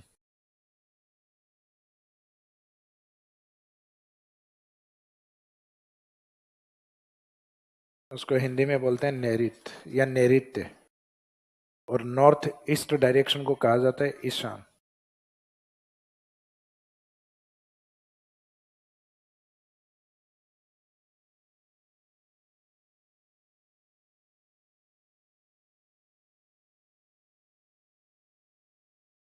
ईशान, किशन नहीं लिखना आगे। तो इसकी डायरेक्शन होती है साउथ वेस्ट, यानी नैऋत्य टू ईशान एंगल। अपने घर में होते हैं ना चार एंगल जो होते हैं, तो नॉर्थ ईस्ट वाला जो कोण होता है इसको हम बोलते हैं ईशान एंगल। एक साउथ ईस्ट वाला जो एंगल होता है इसको हम कहते हैं आग्नेय, जहां अपने घर में आग वाला स्थान यानी किचन वगैरह जो होता है वो स्थान होता है। साउथ और वेस्ट वाला ये जो होता है इसको कहा जाता है नैऋत्य एंगल, नैऋत्य या नैऋत्य। नॉर्थ वेस्ट, यहाँ अपने घर में कोई स्पेस या विंडो वगैरह छोड़ी जाती है, इसको कहा जाता है वायव्य दिशा। तो हिंदी में जो शब्द है वायव्य, आग्नेय, ये दोनों जो अपने लगभग सुने हुए से शब्द हैं कि आग्नेय और वायु वाला, तो ये तो इसमें रावली में नहीं आएंगे। और जो थोड़े अजीब से अलग से शब्द होंगे जैसे नैऋत्य और ईशान, तो नैऋत्य से ईशान की ओर है। फ्रॉम नैऋत्य का मीनिंग होता है साउथ वेस्ट। तो ये डायग्राम बनाने के बाद नीचे ब्रैकेट में इस तरीके से बना लीजिए कि साउथ वेस्ट है वो नैऋत्य डायरेक्शन है, और नॉर्थ ईस्ट है वो ईशान एंगल होता है, ईशान कोण को कहा जाता है। तो एक शब्दावली कई बार ये हिंदी जो टर्म्स है उसको यूज करते हैं कि डायरेक्शन ऑफ अरावली फ्रॉम नैऋत्य टू ईशान, कि अरावली की जो दिशा है वो दक्षिण पश्चिम से उत्तर पूर्व की ओर है, तो स्टेटमेंट सही है। और ईशान से नैऋत्य की ओर माना जाए तो स्टेटमेंट गलत है, यानी गुजरात से दिल्ली की ओर माना गया है इसको। साउथ वेस्ट नैऋत्य, नैऋत्य या नैऋत्य, और नेक्स्ट वाला है नॉर्थ ईस्ट ईशान।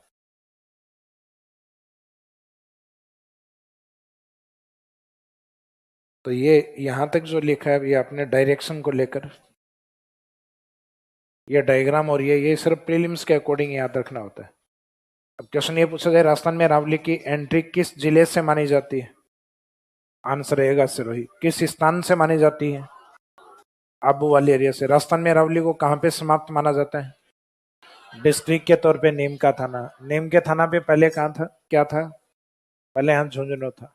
और स्थान के तौर पे पूछा जाए खेतड़ी, जो राजस्थान में मुख्यतः कॉपर या तांबे के लिए प्रसिद्ध है। ये आगे पढ़ेंगे भी अपन, खेतड़ी किस में आएगा, कॉपर या तांबे के अंदर।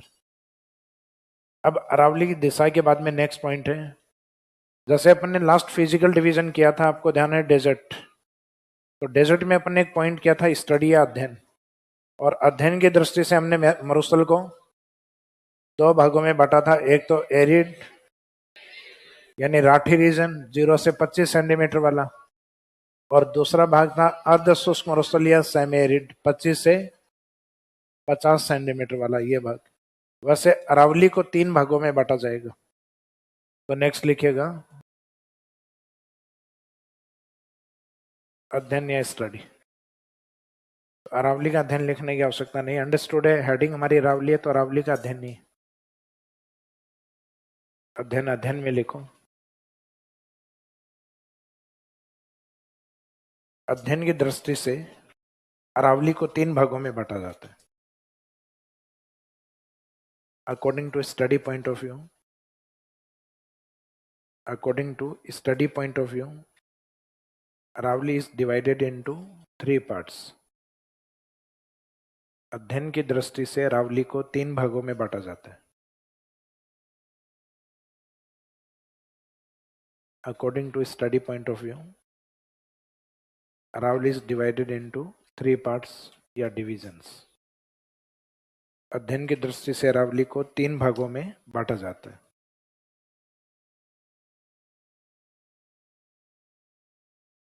तो इसमें अरावली का जो एक भाग है जो उत्तर की तरफ है वो तो अपने आप में डायरेक्शन के अकॉर्डिंग उत्तरी अरावली, और जो नीचे की ओर है वो सदर्न अरावली, और जो बीच में दिखाई देगा वो मध्य अरावली।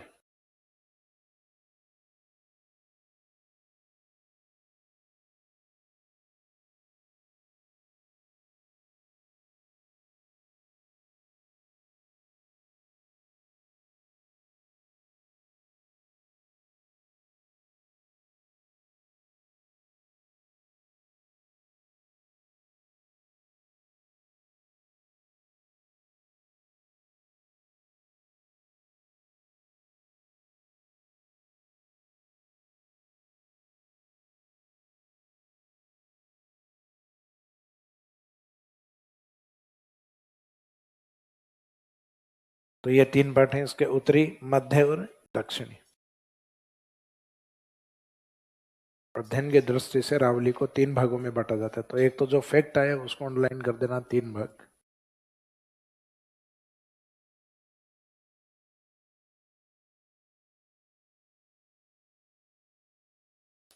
तो ये जो 3 डिवीजन है ये वो भाग है जो राजस्थान के अंदर है, क्योंकि अपन जो स्टडी करेंगे वो कौन सी अरावली की करेंगे, जो राजस्थान का हिस्सा है।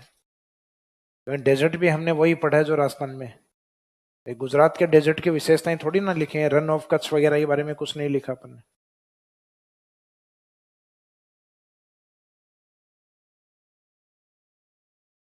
तो यहाँ जो 3 भाग हैं, उत्तरी, मध्य और दक्षिणी अरावली, तो इसमें ये वाला पॉइंट है, ये तो पता है आपको कौन सा है, अरावली का सदर्न पॉइंट कौन सा है, ये राजस्थान से, और ये राजस्थान वाली अरावली है। ये राजस्थान में एंट्री पॉइंट क्या लिखा था, डिस्ट्रिक्ट के तौर पे सिरोही। यहाँ क्या लिखा था, डिस्ट्रिक्ट के तौर पे यहाँ लिखा अपने नेम का थाना। अब इसको 3 भागों में डिवाइड करना है तो कितने पॉइंट और चाहिए अपने को, 1 पॉइंट से 3 भागों में कैसे बटेगी, 2 और चाहिए, 1 और 2। तो 1 पॉइंट तो वो है जहां भी आप बैठे हैं, स्प्रिंग बोर्ड नहीं, जयपुर। 1 पॉइंट कौन सा है, जयपुर। दूसरा पॉइंट है राजसमंद। अब अरावली के डेफिनेशन लगभग आपको पता है। जयपुर से नीमका थाना के मध्य की अरावली को उत्तरी अरावली, राजसमंद से सिरोही के मध्य की अरावली को दक्षिणी अरावली, और जयपुर से राजसमंद के बीच की अरावली को मध्य अरावली। यानी जो 2 नए पॉइंट आपने लिए, एक तो जयपुर और एक राजसमंद, अगर ये पॉइंट आते हैं दोनों नए वाले तब तो मध्य अरावली। और अगर जयपुर के साथ नीम का थाना आ रहा है तो नीम का थाना आते ही हम समझ जाएंगे ऊपर वाला पॉइंट है उत्तरी अरावली, सिरोही आते ही हम समझ जाएंगे सदर्न अरावली, और ये नीम का थाना और सिरोही ये दोनों ही नहीं है तो इसका मीनिंग फिर मध्य अरावली। तो इस सिरोही का पता है अपने को, सदर्न की तरफ है सिरोही। तो तो इसका मीनिंग सिरोही प्रेजेंट होते ही, दक्षिणी रावली, नीम का थाना आते ही, उत्तरी रावली और दोनों नहीं आते ही फिर रहेगा मध्य रावली। और इसमें जो उत्तरी रावली का जो हाईएस्ट पीक, सबसे ऊंचा भाग है, वो सीकर में आता है, रघुनाथगढ़। मध्य रावली जो मुख्यतः पहले अजमेर में हुआ करती थी, अब अजमेर के कई पार्ट हो गए। अजमेर से केकड़ी भी बन गए, ब्यावर भी बन गया। तो इसका मीनिंग है अब इसमें केकड़ी, ब्यावर सब शामिल है। तो इसका जो ऊंचा भाग है वो ब्यावर की तरफ टोडगढ़ और एक अजमेर की तरफ तारागढ़। क्योंकि कई बुक्स में टोडगढ़ दिया हुआ रहता है, कईयों में तारागढ़, तो अपन दोनों ही देखेंगे। और अरावली की जो सबसे हाईएस्ट पीक है वो है गुरु शिखर। गुरु का मीनिंग होता है जिसका दर्जा ऊंचा हो, और शिखर का मीनिंग माउंटेन, यानी वो शिखर जो गुरु की तरह, जैसे हिंदी पढ़ते हो तो उसमें विलोम शब्द या एक अपोजिट वर्ड आता है गुरु। गुरु का अपोजिट होता है लघु। लघु यानी छोटा, गुरु यानी ऊंचा। तो जिसका पद ऊंचा हो या जो चोटी ऊंची हो, उसको हमारे राजस्थान में क्या बोला गया है? गुरु शिखर, यानी शिखरों का जो गुरु है ऊंचा है। तो ये वाला जो भाग है, सिरोही वाला पार्ट, यहाँ गुरु शिखर। यहाँ पे जो है अजमेर की तरफ ये टोडगढ़। टोडगढ़ ऑप्शन ना हो तो फिर तारागढ़।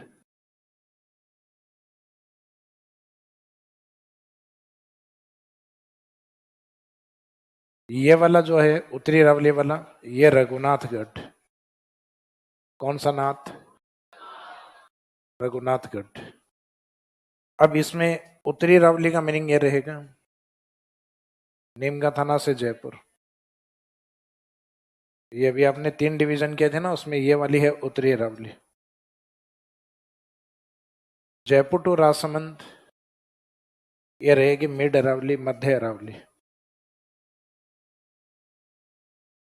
फिर ये राजसमंद से लास्ट सिरोही वाला पॉइंट, यानी ये वाला पॉइंट,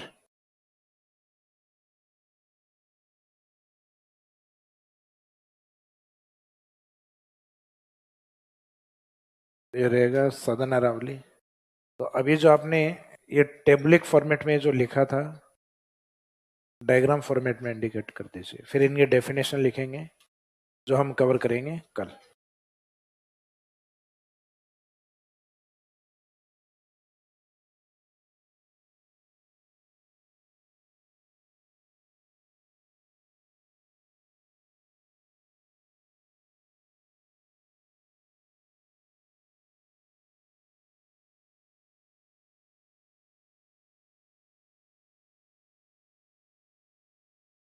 गुरु शिखर ये सिरोही की ओर, अरावली का हाईएस्ट माउंटेन या हाईएस्ट पीक, सबसे ऊंची चोटी।